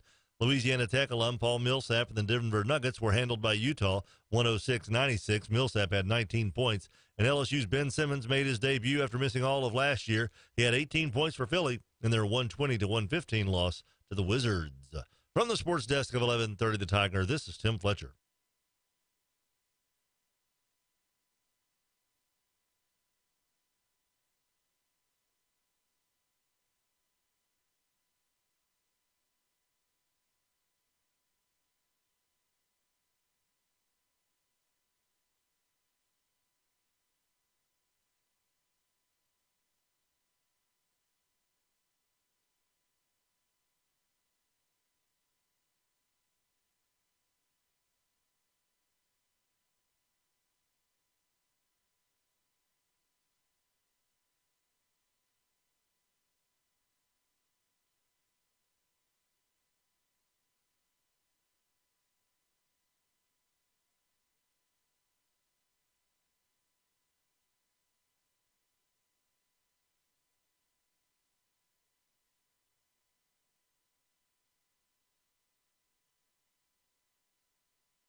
What are you, like one of the natives in Indiana Jones? You've got little dart guns? You never did spitballs in class? 101.7 FM, 710 Keel, Robert and Erin, 755. We've been talking sort of a little bit, because we haven't gotten into the meat of it, the HBO documentary on Steven Spielberg. Mm-hmm. And I made a whole bunch of years ago a list of my favorite movies. And it dawned on me in the middle of this Spielberg documentary that about 6 out of 10 of my favorite movies of all time are Spielberg movies, yeah. are Steven Spielberg movies. You bet. And none of them are Star Wars. Oh. And I have to add Lincoln to that list because I made my original top 10 list before Lincoln. Spielberg's not Star Wars, is he? No. No. That's George Lucas. Lucas. Lucas. I was like, what are you thinking? Oh, no wonder. He's such an ultramaroon. Okay, wait a sec. But he was Indiana Jones, right? Spielberg was Indiana Jones. Yes. And he was Lincoln. Yes. And he was E.T. Yeah. Schindler's List. And he was Schindler's List. Jaws. And he was Private Ryan. And he was Star Wars. No. 756, 101.7 FM, 710 Keel, coming up just after 8 o'clock. Oh, my God. Con 17.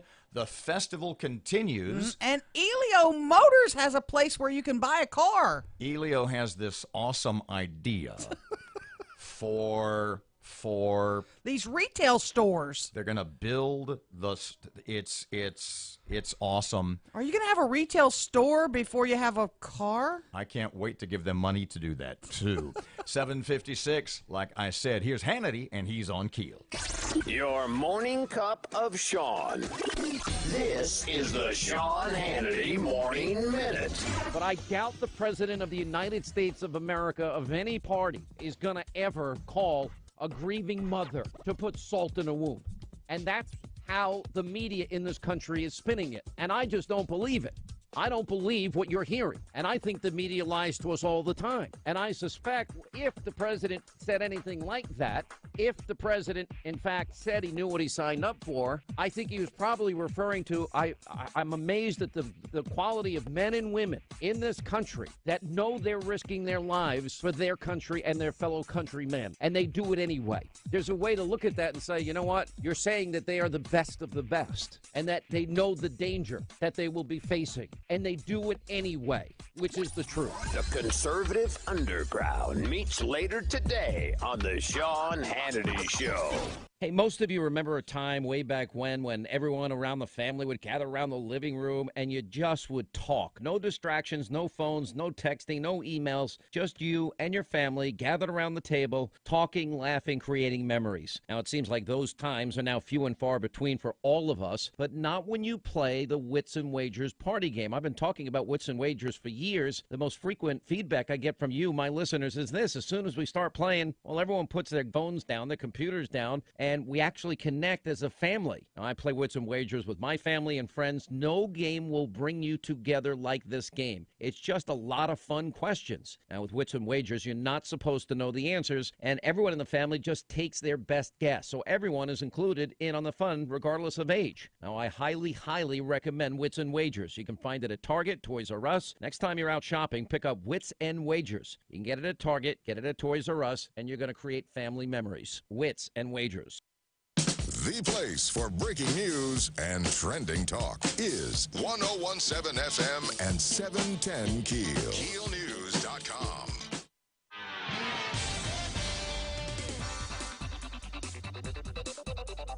The intersection at Hearn Avenue and Ford Street's dealing with some slow-moving traffic right now. And we have some traffic delays on East Texas Street near Traffic Street in Bossier City. If you know something we don't, accidents, hazards, or closures, give us a call at our Planet Fitness traffic hotline, 687-ROAD.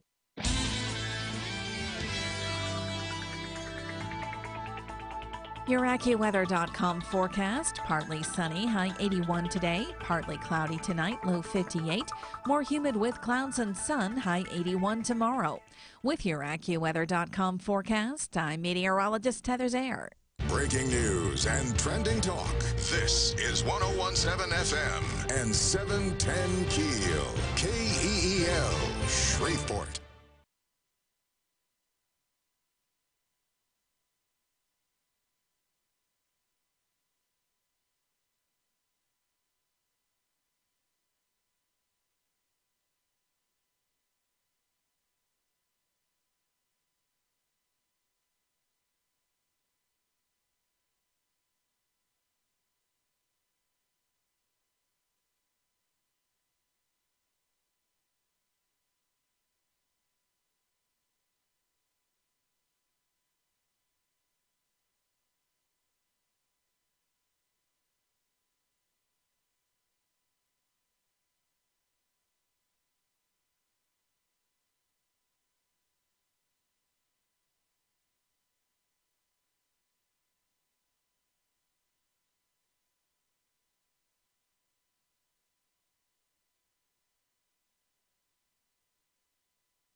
Good morning. It's 8:03. Robert and Erin, 101.7 FM and 710 KEEL. Miss Erin, local news is up next. Confederate monument vote could come today. It looks like they're going to vote to remove it. We'll talk more about that. A local man is charged with a hate crime, and the governor's talking about the early release of hundreds of inmates. But where are they going to vote to move it to? Or are they? As Mike Middleton said, is it just a symbolic? Well, he agreed with me. Commissioner Lyndon Johnson gives us his point of view in just a couple of minutes. Plus, see, we're talking about The Godfather and Hyman Roth and the mob and the unions. And trust me, I will make this contemporary. You will be stunned at my brilliance. Got to also tell you about my email from Elio Motors this morning, too. Plus, Fletcher in sports and traffic and weather all here this hour on KEEL.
The power of information.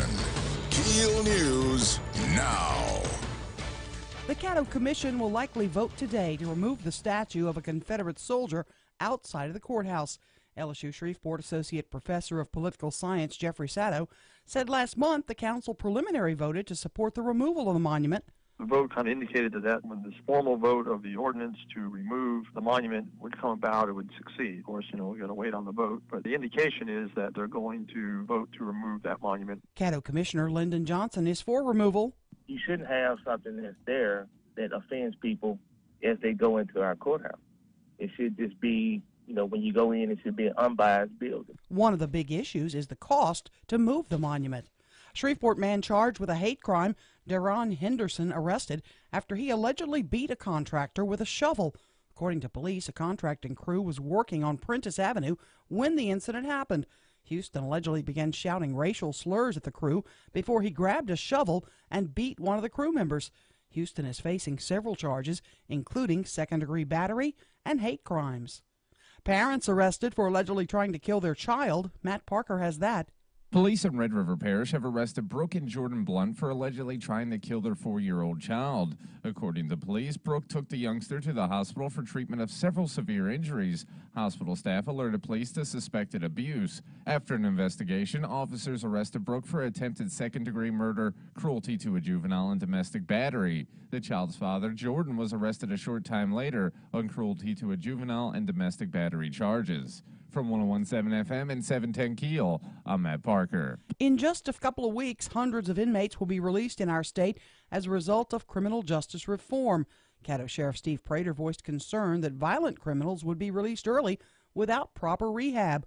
But Governor John Bel Edwards says the sheriff didn't have the best info at hand. It's all modeled off of other southern conservative states who are years ahead of us in these reform efforts. And so we see the impact that they've had elsewhere. And so we basically took best practices. About 1,400 inmates from across the state are set to be released November 1st.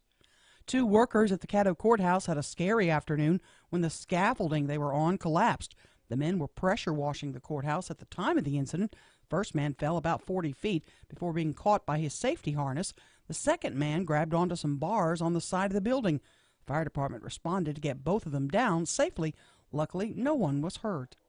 The FBI's Child Exploitation Task Force has made several arrests in our state in an effort to combat human trafficking.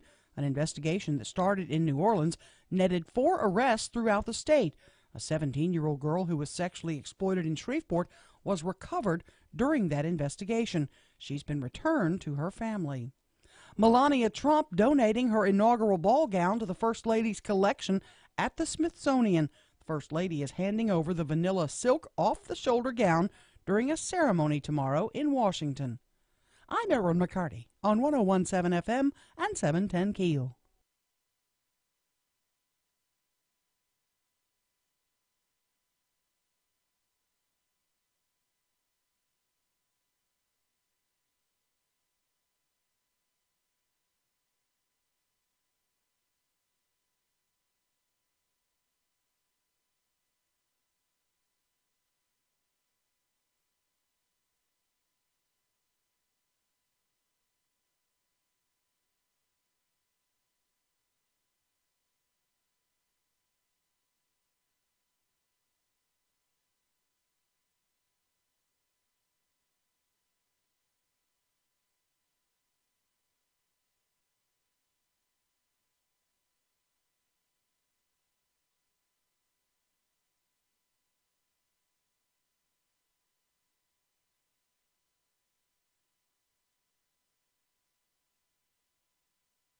$945.88.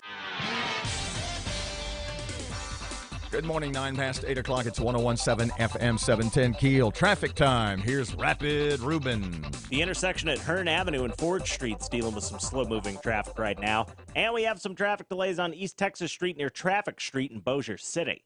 If you know something we don't, accidents, hazards, or closures, give us a call at our Planet Fitness traffic hotline, 687-ROAD. Your AccuWeather.com forecast. Partly sunny, high 81 today.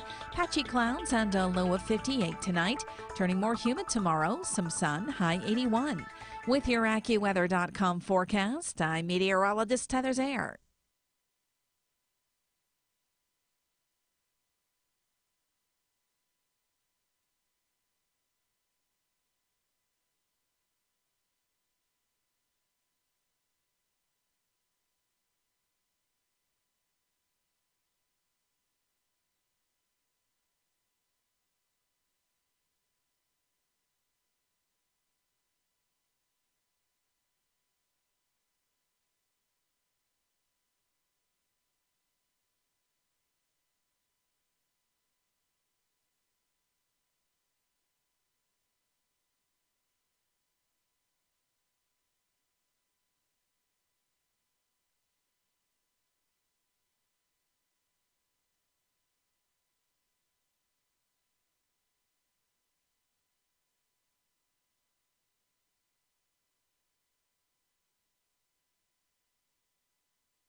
Good morning. It's 12 past 8 o'clock. Robert J. Wright, Erin McCarty, 101.7 FM and 710 KEEL. Joining us for a couple of seconds is Cattle Commissioner Lyndon Johnson. Hey, Mr. Lyndon, how are you this morning? Thank you for taking time for us. I'm fine. How you doing? Big vote today. Remove the Confederate monument. How you think it's going to go? Don't know yet. I mean, we still got some commissioners that's undecided. So hopefully we'll have 7 or 8 votes to have it moved. How's about our old friend Lyndon Johnson? You said hopefully we'll have the 8 votes, so you are going to vote to remove, yes? Yes. Explain that to us. Basically, it's time to actually put it where it really belongs, and that should be in a museum and not in front of the courthouse. Now, the Citizens Advisory Committee has voted. They voted to remove it.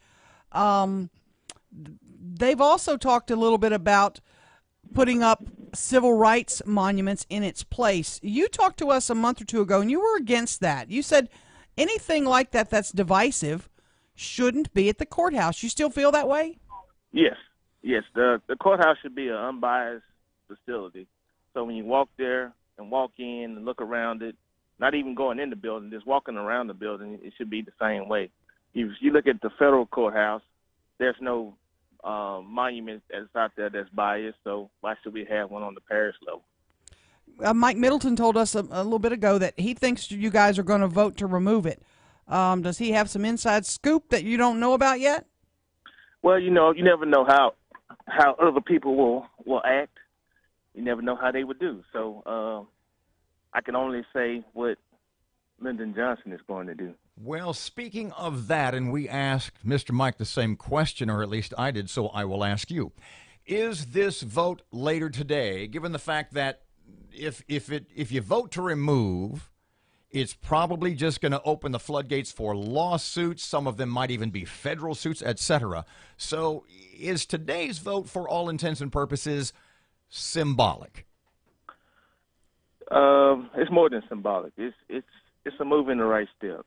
When you look at it, even if there are some lawsuits that are filed, other areas of the country, I mean, they filed the same lawsuits, and those monuments were moved. So I think that even with cattle, we'll be no different from any of the other lawsuits that are being brought up about across the United States and even in the state of Louisiana. So I think that we'll be successful, hopefully, and be able to move it. As you vote today to remove, has there been any discussion among commission members where to move it to? I mean, is there a plan in place? Well, there's been two places that have been discussed, area to be moved. One is the Louisiana State Museum, and then the other one is Northern Art Gallery. I heard that one as well. Why did you say 8 votes to remove? Why are you looking at 8? It could be 8. I don't think it'd be any more than 8, but we only need 7 votes to move. Okay. And last time we were unclear about costs to move it. Do we have a better idea of how much? Some had said it could be $1 million. Any more clarification on that? Well, no, there's no clarification on that right now. And the reason why, we want to get past this vote first. Once this vote is done, then you can go in and say, well, how much is it going to cost to actually move? And not use some resources that we might not need if it doesn't pass. But you probably, before you even get to moving it, as you well know, you're probably going to have a legal fight over the ownership. Daughters of the Confederacy expected to file suit. Would that surprise you at all? No, it wouldn't. But at the same time, if we own the land and it's time for it to be moved.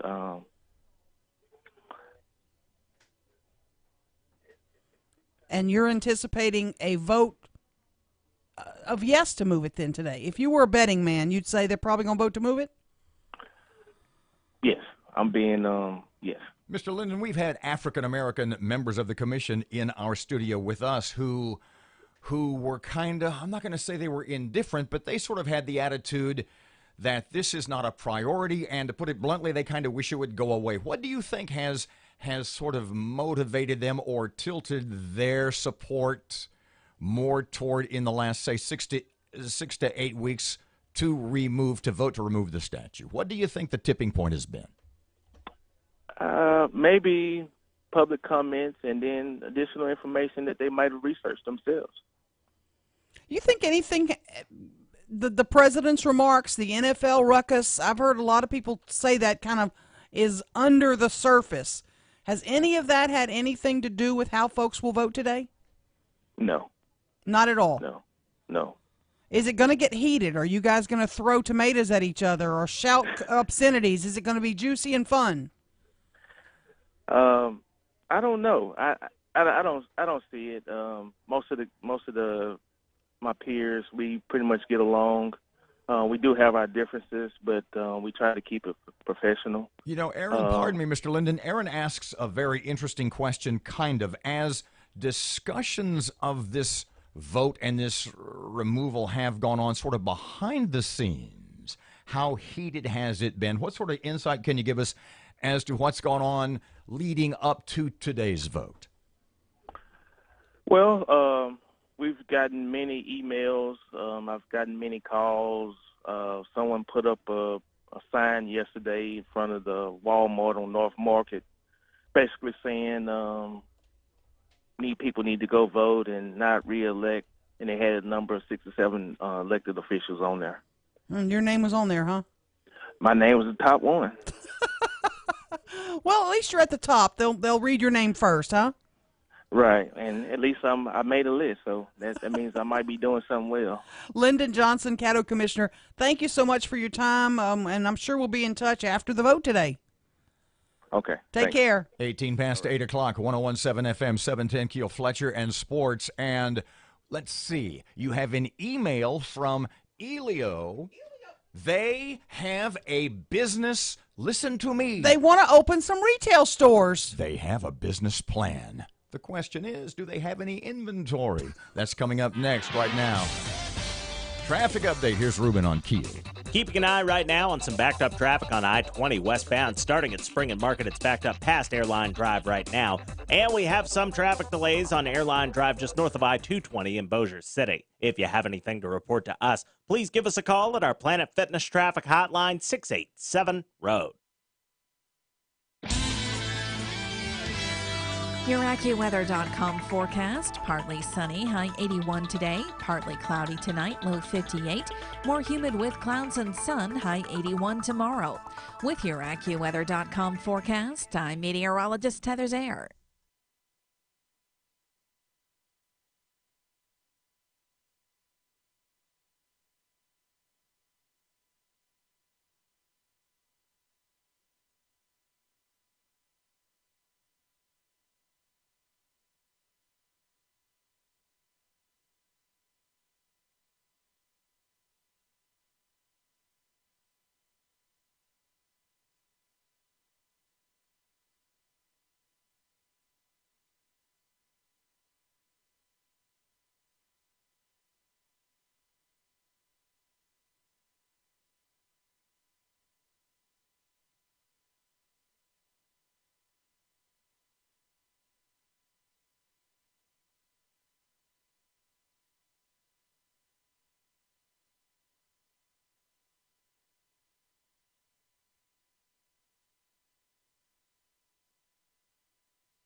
Good morning. It's 101.7 FM 710 Keel. Time for sports. Good morning from the sports desk of 1130 The Tiger. This is Tim Fletcher.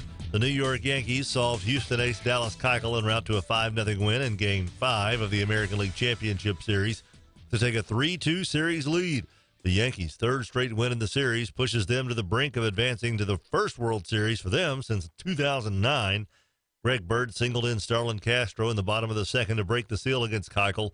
Aaron Judge continued his hot streak with an RBI double in the third. Gary Sanchez and Didi Gregorius added run-scoring singles in the fifth, and Sanchez's homer in the seventh off Brad Peacock finished the scoring. Masahiro Tanaka cruised through 7 innings of 3-hit ball to earn the win and exact revenge against Keuchel, who outdueled him in Game 1. The Cubs staved off elimination in the NLCS with a 3-2 win over the Dodgers. The defending World Series champs got a solid start from Jake Arrieta with a 2-inning effort from closer Wade Davis and 3 solo homers, 1 from Wilson Contreras and 2 from Javi Baez to force a Game 5 tonight in Wrigley. In their respective NBA season openers, the Pelicans were clipped by Memphis 103-91. The Mavericks were beaten by Atlanta 117-111. Louisiana Tech alum Paul Millsap and the Denver Nuggets were handled by Utah 106-96. Millsap had 19 points. And LSU's Ben Simmons made his debut after missing all of last year. He had 18 points for Philly in their 120-115 loss to the Wizards. From the sports desk of 1130 The Tiger, this is Tim Fletcher.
You heard it here first, kids. Erin McCarty says, I'm going crazy. You're not going crazy. I'm going crazy. Just this diet thing, cleanse thing you're on. I got some hormones or something out of whack. I don't know. Your body chemistry is sort of like, I'm thinking 3 Mile Islandy. Yeah, it could be. Yeah, 24 Chernobyl. past 8, 1017 FM, 710 Keel, Robert and Erin. Okay, so... Going crazy. You've been crazy. About 6:55, you get this email from, is this a marketing, from the marketing arm of Ilio Motors? It's they send out like a quarterly, or I'm not sure how often I get them. I typically delete them, but this one was kind of, it made me chuckle. Okay, so this is from... Ilio's marketing team, I guess. No, you have it in front of you. Yeah, I do. Read to me the from line. The official, who is it really, really from? Oh, I don't have that exactly right in front of me. Hang on a I mean, minute. when you say the marketing... Oh, I do now. Yeah, I do. Okay. It is from the Ilio team. That's what it says. Is it? Wait It says a second. no reply at Hold on. eliomotors.com. Okay, hold on. I'm in their email circle. I'm not trying to kill your segment time, but right now, how many is the Ilio team? Well, I don't know. I don't know. I mean, you've got Paul Ilio and other people that are probably not getting paid. I don't know. that's what I mean. They have a board of directors, Is you it know. the volunteer staff? That's got to be. They need $100 million.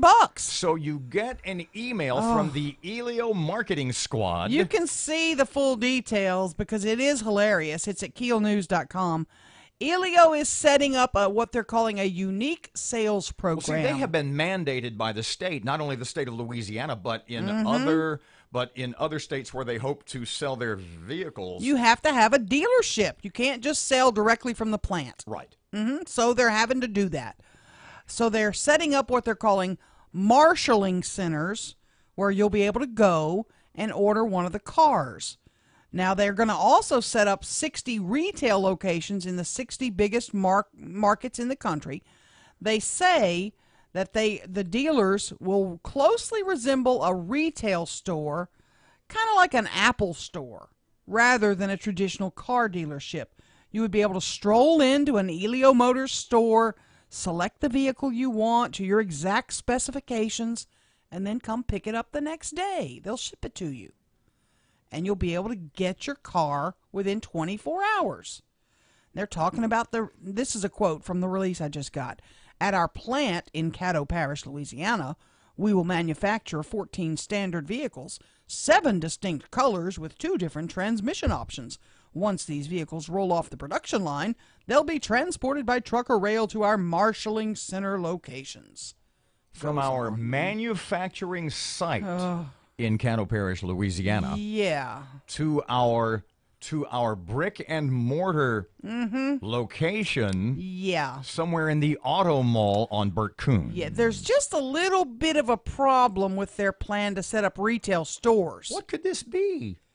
They don't have any cars. A lack of inventory. They have no cars. They But haven't built a car. Honestly, you know what this is? This is a plan that legislators and or the enforcement arms in government can see to try. Look, they were fined by the state of Louisiana, as I recall.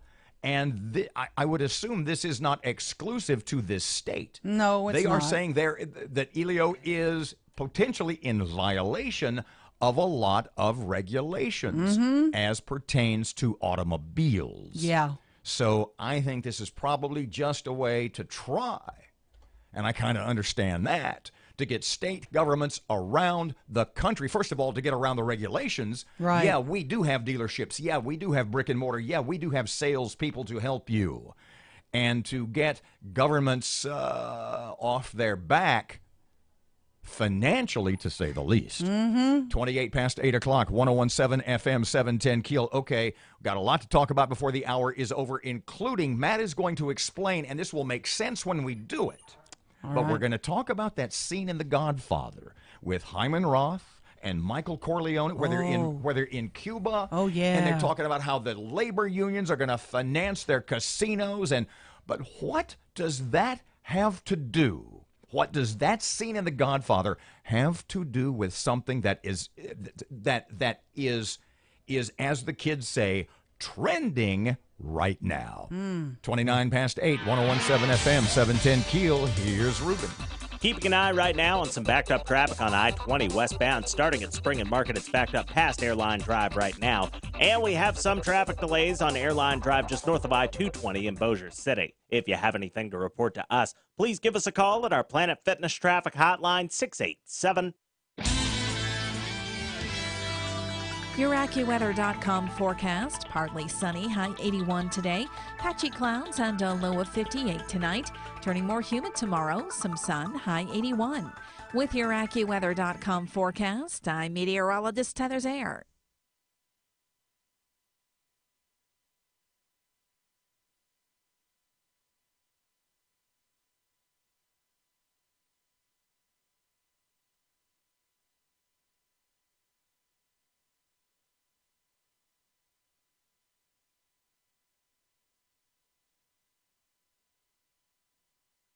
Save money. What is it people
The power of information. KEEL News now. In just a few weeks, hundreds of inmates will be released in Louisiana as a result of a criminal justice reform package signed into law by Governor John Bel Edwards. Caddo Parish Sheriff Steve Prater voiced concern that violent criminals would be released early without proper rehab. Prater also said it was important to keep good prisoners incarcerated so they can pick up trash, wash cars, and cook for first responders. The governor says these are the individuals Louisiana wants to release early because they've proven themselves trustworthy and didn't commit a violent offense. Those are the ones that all states are targeting for criminal justice reform measures, and it's a real-world concern, but it's not one that should control the policy debate.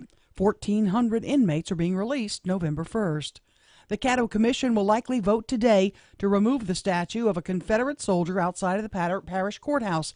LSU Shreveport Associate Professor of Political Science Dr. Jeffrey Sato says the ownership issue could create problems if the commission votes to remove it. The UDC or somebody else might sue them, saying that they don't have ownership and therefore they can't move it. So if that's what happens, then this probably is not over. It's probably going to drag on for some time. Now, how much will it cost to remove? We don't know the cost yet. We will have to bring in someone who is specialized in moving monuments. We can basically call New Orleans, really, to find out who they use and use those guys. That's Caddo Commissioner Lyndon Johnson. Parents arrested for allegedly trying to kill their child. Police in Red River Parish have arrested Brooke and Jordan Blunt for allegedly trying to kill their 4-year-old. According to police, Brooke took the youngster to the hospital for the treatment of several severe injuries. Hospital staff alerted police to suspected abuse. After an investigation, officers arrested Brooke for attempted second-degree murder, cruelty to a juvenile, and domestic battery. The child's father, Jordan, was arrested a short time later on cruelty to a juvenile and domestic battery. A local man is charged with a hate crime. Matt Parker has that. Darion Houston has been arrested after he allegedly beat a contractor with a shovel. According to police, a contracting crew was working in the 5300 block of Prentice Avenue when the incident occurred. Houston allegedly began shouting racial slurs at the crew before he grabbed a shovel and beat one of the crew members. Houston is facing several charges, including second-degree battery and hate crimes. From 101.7 FM and 710 Keel, I'm Matt Parker. 2 workers at the Caddo Courthouse had a scary afternoon when the scaffolding they were on collapsed. They were pressure washing the courthouse at the time. Both of them are going to be okay. The FBI's Child Exploitation Task Force makes several arrests in our state in an effort to combat human trafficking. The investigation kicked off in New Orleans. It's netted 4 arrests so far. A 17-year-old girl who was sexually exploited in Shreveport was recovered during that investigation. She's been returned to her family and provided victims assistance. More than a half dozen people whose relatives died in military service since Donald Trump became president say they never got a call from him. The AP contacted relatives of 21 of the 43 people who died in military service since Mr. Trump took office, after he said this week that he called virtually everybody. 9 families say the president did reach them by phone or mail. Country music stars joined together last night to honor the victims of recent tragedies during the annual CMT Awards. Jason Aldean was joined on stage by fellow artists Chris Stapleton, Florida Georgia Line, Luke Bryan, and Keith Urban for a speech explaining that the night was being dedicated to music fans. We have proven time and again in this country that we have the power to overcome anything that threatens our way of life or our freedom. We dedicate this night to you and to everyone who's experienced loss or tragedy in the past few months. Aldean was on stage at the time of the shooting at the Route 91 Harvest Festival in Las Vegas when Stephen Paddock opened fire into the crowd, killing 58 and wounding hundreds more. One of the universities that gave an honor to Harvey Weinstein is taking it back. Harvard University has rescinded the W.E.B. Du Bois Medal it gave to the now disgraced movie mogul back in 2014. The school says it's because of the allegations of sexual abuse against Weinstein. I'm Erin McCarty on 101.7 FM and 710 KEEL. Your AccuWeather.com forecast: partly sunny, high 81 today, partly cloudy tonight, low 58, more humid with clouds and sun, high 81 tomorrow. With your AccuWeather.com forecast, I'm meteorologist Heather Zaire.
So you've never seen Mel Gibson's movie Apocalypto? No. It's awesome. Just put it on the list. It's a watch it one time because it's too violent to watch it more than once. But Violence is what turned you off of that movie? 101.7 FM, 710 KEEL. Robert J. Wright and Erin McCarty. It's 8:37. Just a couple of minutes on this.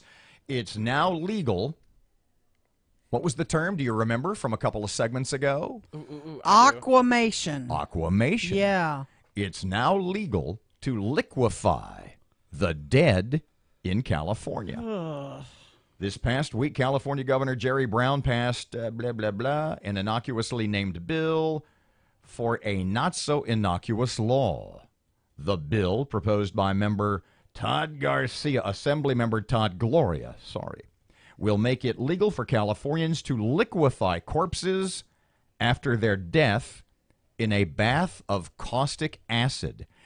Now, before I give you details, Matt, when we talked about this on the air previously, his joke was awesome. And he said, how exactly does that work? And I said, basically, they take the body and they put it in a big vat of acid. And Matt said... So it's like a mob hit. And it wasn't a joke.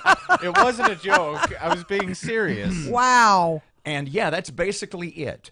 And they filter it a whole bunch of times. They take Erin, for example. Sorry, I just hit my head on the mic. That's tough to explain. Not any harder than hitting my mouth on the shower nozzle this morning. So, well, I was thirsty. And so basically they're taking your corpse and they're dropping you into a vat of acid. Then after you cease to exist, they filter you a whole bunch of times to make you non-caustic and then give you they give a little like test tube to your family.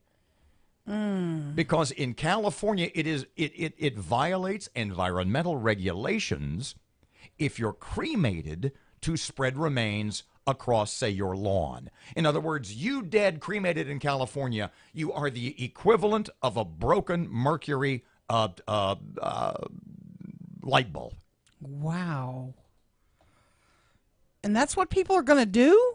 Aquamation? Honestly, I don't see that it's that bad an idea. It just sounds weird to you because it's not done commonly. No, it's not. It's not done here anywhere, is it? No, it's not legal in Louisiana.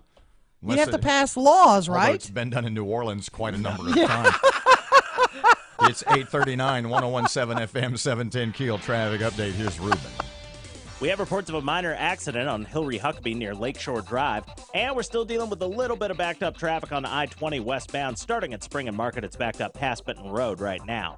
If you have anything to report to us, please give us a call at our Planet Fitness traffic hotline, 687-ROAD. Your AccuWeather.com forecast. Partly sunny, high 81 today. Patchy clouds and a low of 58 tonight. Turning more humid tomorrow. Some sun, high 81. With your AccuWeather.com forecast, I'm meteorologist Heather Zayer.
You do.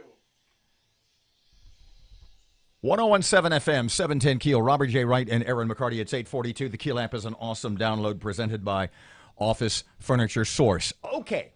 You can watch us live on Facebook too if you haven't checked it out. We're a Erin little crazy today. See Erin, not we, Kimosabi. No. Okay, so in the last hour, off the air, I said to Matt, I want you to think about this, and you actually did some research. I did. And I've seen, I'm not going to tell you what the news story is now because that's what's going to tie it all together. But as I have seen this top trending news story develop, what popped into my head was the scene in The Godfather. And it's where Hyman Roth and Michael Corleone, they're in Cuba, and it's Hyman Roth's birthday, and they're cutting cake, and they're talking about how the labor unions in the United States, the labor unions who are in league with the mob and all the politicians, how they are going to fund, through their pension funds, they're going to loan or in fact give lots and lots of money to the mob so they can build casinos, not only in Las Vegas, but in Havana. Okay, so you did a little research. Explain to everybody basically how this sort of politician, mob, labor union tie-in used to work a long time ago? Well, it's very complicated. There's lots of ins and outs, but the three major prongs from I'm reading from like old court cases and stuff is basically the mob would give money to the Teamsters or whatever labor union, and they would use that money to pay off politicians, so there's no direct connection between the mob and the senator or whoever. So sort of the unions were the middleman in this economic chain of illegality. Yeah, sort of. And then the Teamsters or whoever would then, sometimes loan their pensions to the mob so they could do some illegal activities, whether it's through a casino or whatever they're getting into. And then replace the money where the top guys get a little extra, but no one else in the union, the lower guys, don't really know anything really happened. And then, occasionally when there was a problem with that the unions needed taken care of, whether, there was a labor strike or whatever, the mob would help influence some people through physicality to help them out there, too. But basically, at the end of the day, what this really all came down to, all this money laundering and money loaning, in the end, it was really all about politics and political power and getting your way. Is that a fair statement? I think that's 100% accurate. So, my question to you is the National Football League Players Association really, is the NFLPA of today the Teamsters of the 1950s and 60s? Ooh. In 2013 and 2015, the NFLPA, the National Football League Players Association, made substantial contributions to the AFL-CIO community affiliate Working America. This group contributed $1 million to defeat President Trump during the 2016 election. Other groups to which the NFLPA has donated have direct ties to leftist organizer and money man George Soros. The NFLPA contributed $5,000 to Jobs with Justice, another pro-union group backed by Soros, another $5,000 in 2013 to the Progressive Los Angeles Alliance for a New Economy, which is an anti-capitalist group. Of course. Other NFLPA charitable organizations include, let's see, the Center for Community Change, which is really a front group for Planned Parenthood. According to I don't need to read that, also sits on the advisory board of George Soros Open Society Foundation. Now, are these donations, I'm reading now, not that these donations are all that surprising when you consider that DeMaurice Smith, the head of the NFLPA, has for years been an open donor to the Democrat Party, specifically Obama and Clinton. According to the American Spectator, specifically, Smith has made large donations to Obama's presidential campaign, according to a Federal Elections Commission report. So my question to you is this really the players kneeling, the player protests, and what the NFL is willing to give into to the players' union? Is this really turning into a Jesse Jackson, Al Sharpton shakedown? Sure sounds like it. It sure does. I don't want the NFL to be political like this. I don't know how to break this. Just play freaking football. The NFLPA is already political. That's the point I'm making. I know. Just play football, gents. They are making donations to political organizations. Their leaders are making political, which they are certainly free to do. That's within their rights. Political candidates, but don't you assume at some point that might affect the decisions they make with not only all the players' money, but what they would encourage the players to do or not do. And they're bringing it onto the field and into the stadiums, and that's what ticks Americans off. Is the NFLPA really turning into just the Teamsters of the 1950s? Got to do it our way, yeah. 848, 1017 FM, 710 Keel. Robert J. Wright, Erin McCarty. Let's see, Fletcher and... No, American Ground. Morning Minute is just a couple of minutes away, and it's coming up here on Keel.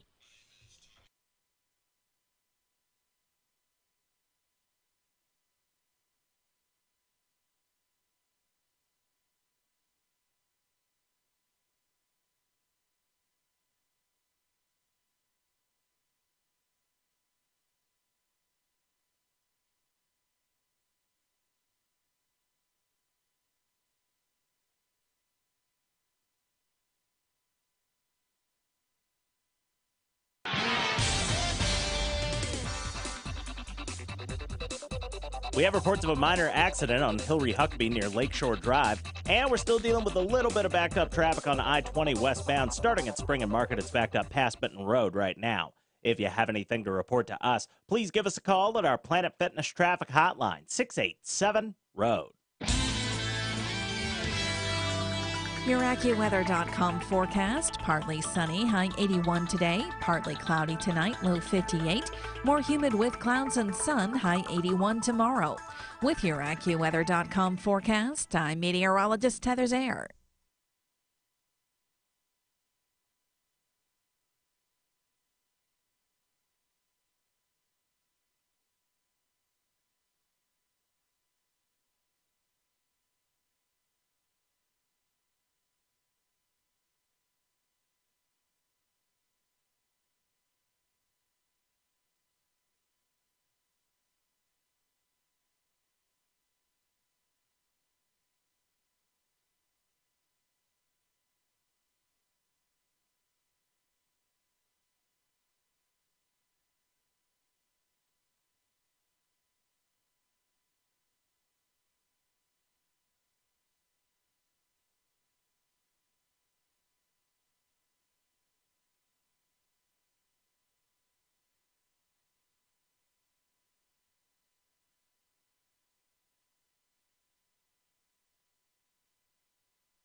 You're listening to American Ground Radio's Morning Minute. The decorations are out and Halloween is 2 weeks away, but there's a controversy at a middle school near Boston. The school will not be having its annual Halloween costume parade this year. Instead, the school will have Black and Orange Spirit Day. Its annual Halloween costume parade this year. Instead, the school will have Black and Orange Spirit Day. This is a trend not just at that one school, but there's another. We will not celebrate Halloween. Fall Day, Fall Festival, but not Halloween. Look, fixing our problems by being politically correct or being all things to all people has not worked, and perhaps if we stop trying to fix everyone's problems, we could solve our most important ones for good. American Ground Radio, where building a better America begins with building a better us. Return each weeknight from 6 to 7 p.m. with Louis R. Avalone and Stephen Parr on 1017 FM and 710 Keel, and streaming live at keelnews.com.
854, it's 101.7 FM, 710 Keel.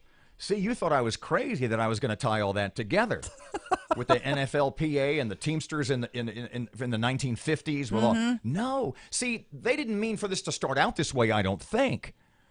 But the NFLPA right now, the Players Association, they're shaking down the owners. They're shaking down Roger Goodell in the league. What will you give us to stop? Man. Just like in the old days, in those old mob movies where the unions would like give us what we want or we're going to crack some heads. And they hold all the cards right now. Because the league has started to give in. Yep, the owners want it to stop. And they just want to play ball. So basically what you're telling me is you agree with me that the union is saying to the league, what will you give us to quit? And the union, specifically the union leadership, having radical left George Soros ties, it's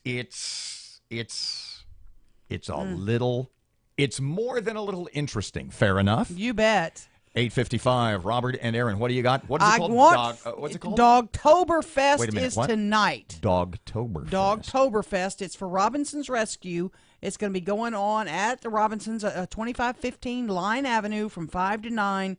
There'll be beer, live music, pet portraits, and bring your pet, your dog, your lawn chair. Did you ever give your dog beer?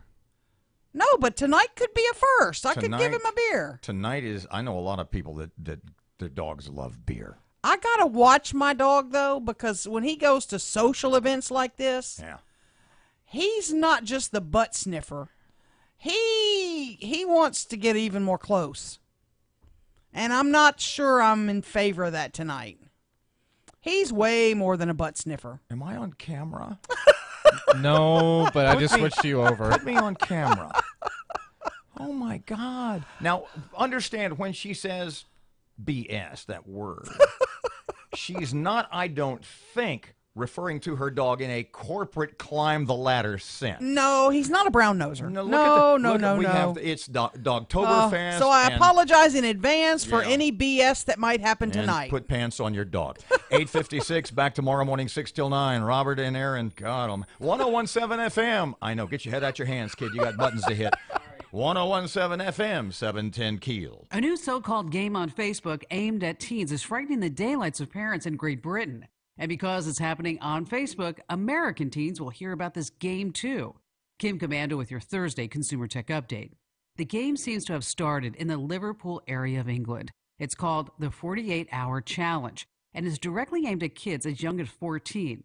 In the game, kids are urged to run away and sever all contact with everyone for 2 full days, 48 hours. They leave no notes, give no warning, and have no communication with parents or anyone else. Naturally, the police will be notified. Still, they remain in hiding. It's a game to them because as social media begins buzzing about their disappearance, the missing kids begin racking up points among their peers. The more mentions they get on social media, the more points they score. Be aware, it's going to hit the United States soon. Our tech news is updated all the time at news.commando.com. That's KOMANDO. Here's a huge secret for cutting your printing costs in your small business or home office. If you do a lot of printing, then you know how crazy expensive it is to replace the ink cartridges. That's why here at the Kim Commando Show, we rely on the Epson EcoTank 4550 wireless all-in-one printer. This awesome printer has a huge refillable ink tank, and that means cartridge-free printing. Seriously, we never have to buy ink cartridges over and over. The best part is that the ink tank is so huge that we haven't even had to refill it yet. Can you imagine that? A printer that comes with enough ink right in the box to print up to 2 years or 8,500 pages without having to buy new ink. Think of how much money you can save each year. You really need to check out the Epson EcoTank 4550. Learn more right now by going to epson.com/ecotank. That's epson.com/ecotank. To save money and time on your printing, head over to epson.com/ecotank. Epson, exceed your vision. We have reports of a minor accident on Hillary Huckabee near Lakeshore Drive, and we're still dealing with a little bit of backed up traffic on I-20 westbound. Starting at Spring and Market, it's backed up past Benton Road right now. If you have anything to report to us, please give us a call at our Planet Fitness traffic hotline, 687-ROAD.